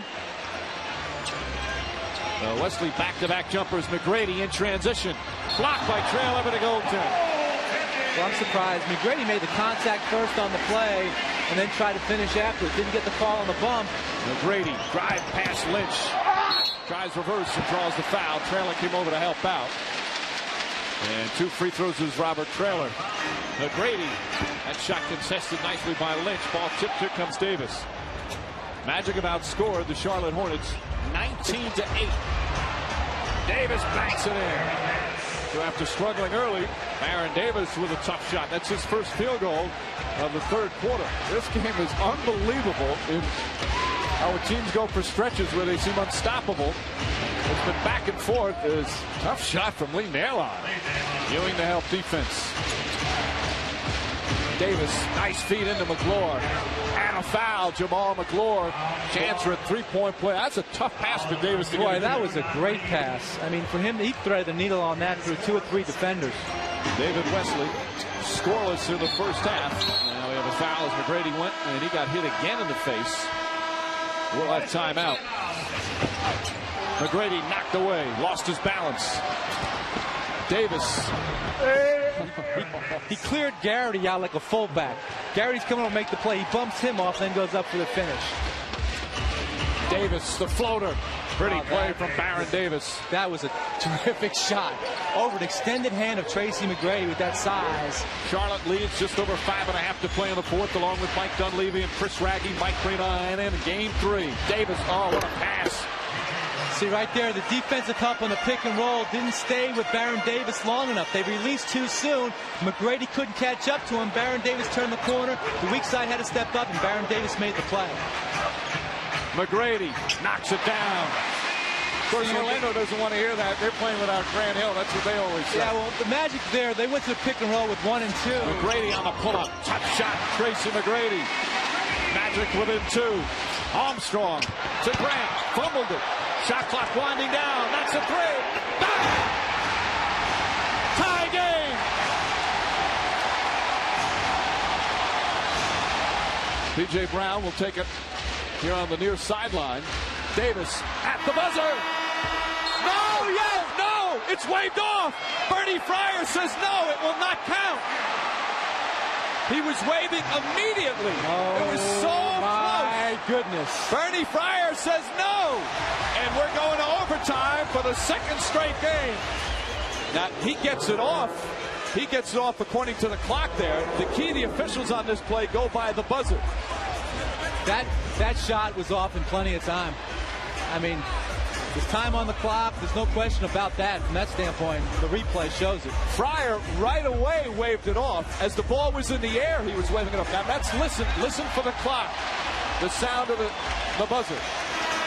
Oh, that's not even close. It really isn't. I don't know. I mean, all I can think of is that when Baron Davis caught that ball in the air, he kind of gave a quick hitch on his shot, but he threw that thing up there as quick as you possibly could. That's a tough call for an official, but that one wasn't close. Wesley misfires. Augman the rebound. Another offensive board. Baron Davis for 3, and that one will count.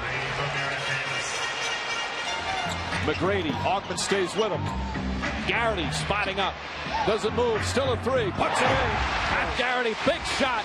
And it's back to a 2-point Charlotte lead. That was a great find by Tracy McGrady. Again, coming up next, it's from Utah, the Kings and the Jazz. That series tied at 1. This one as well. Davis.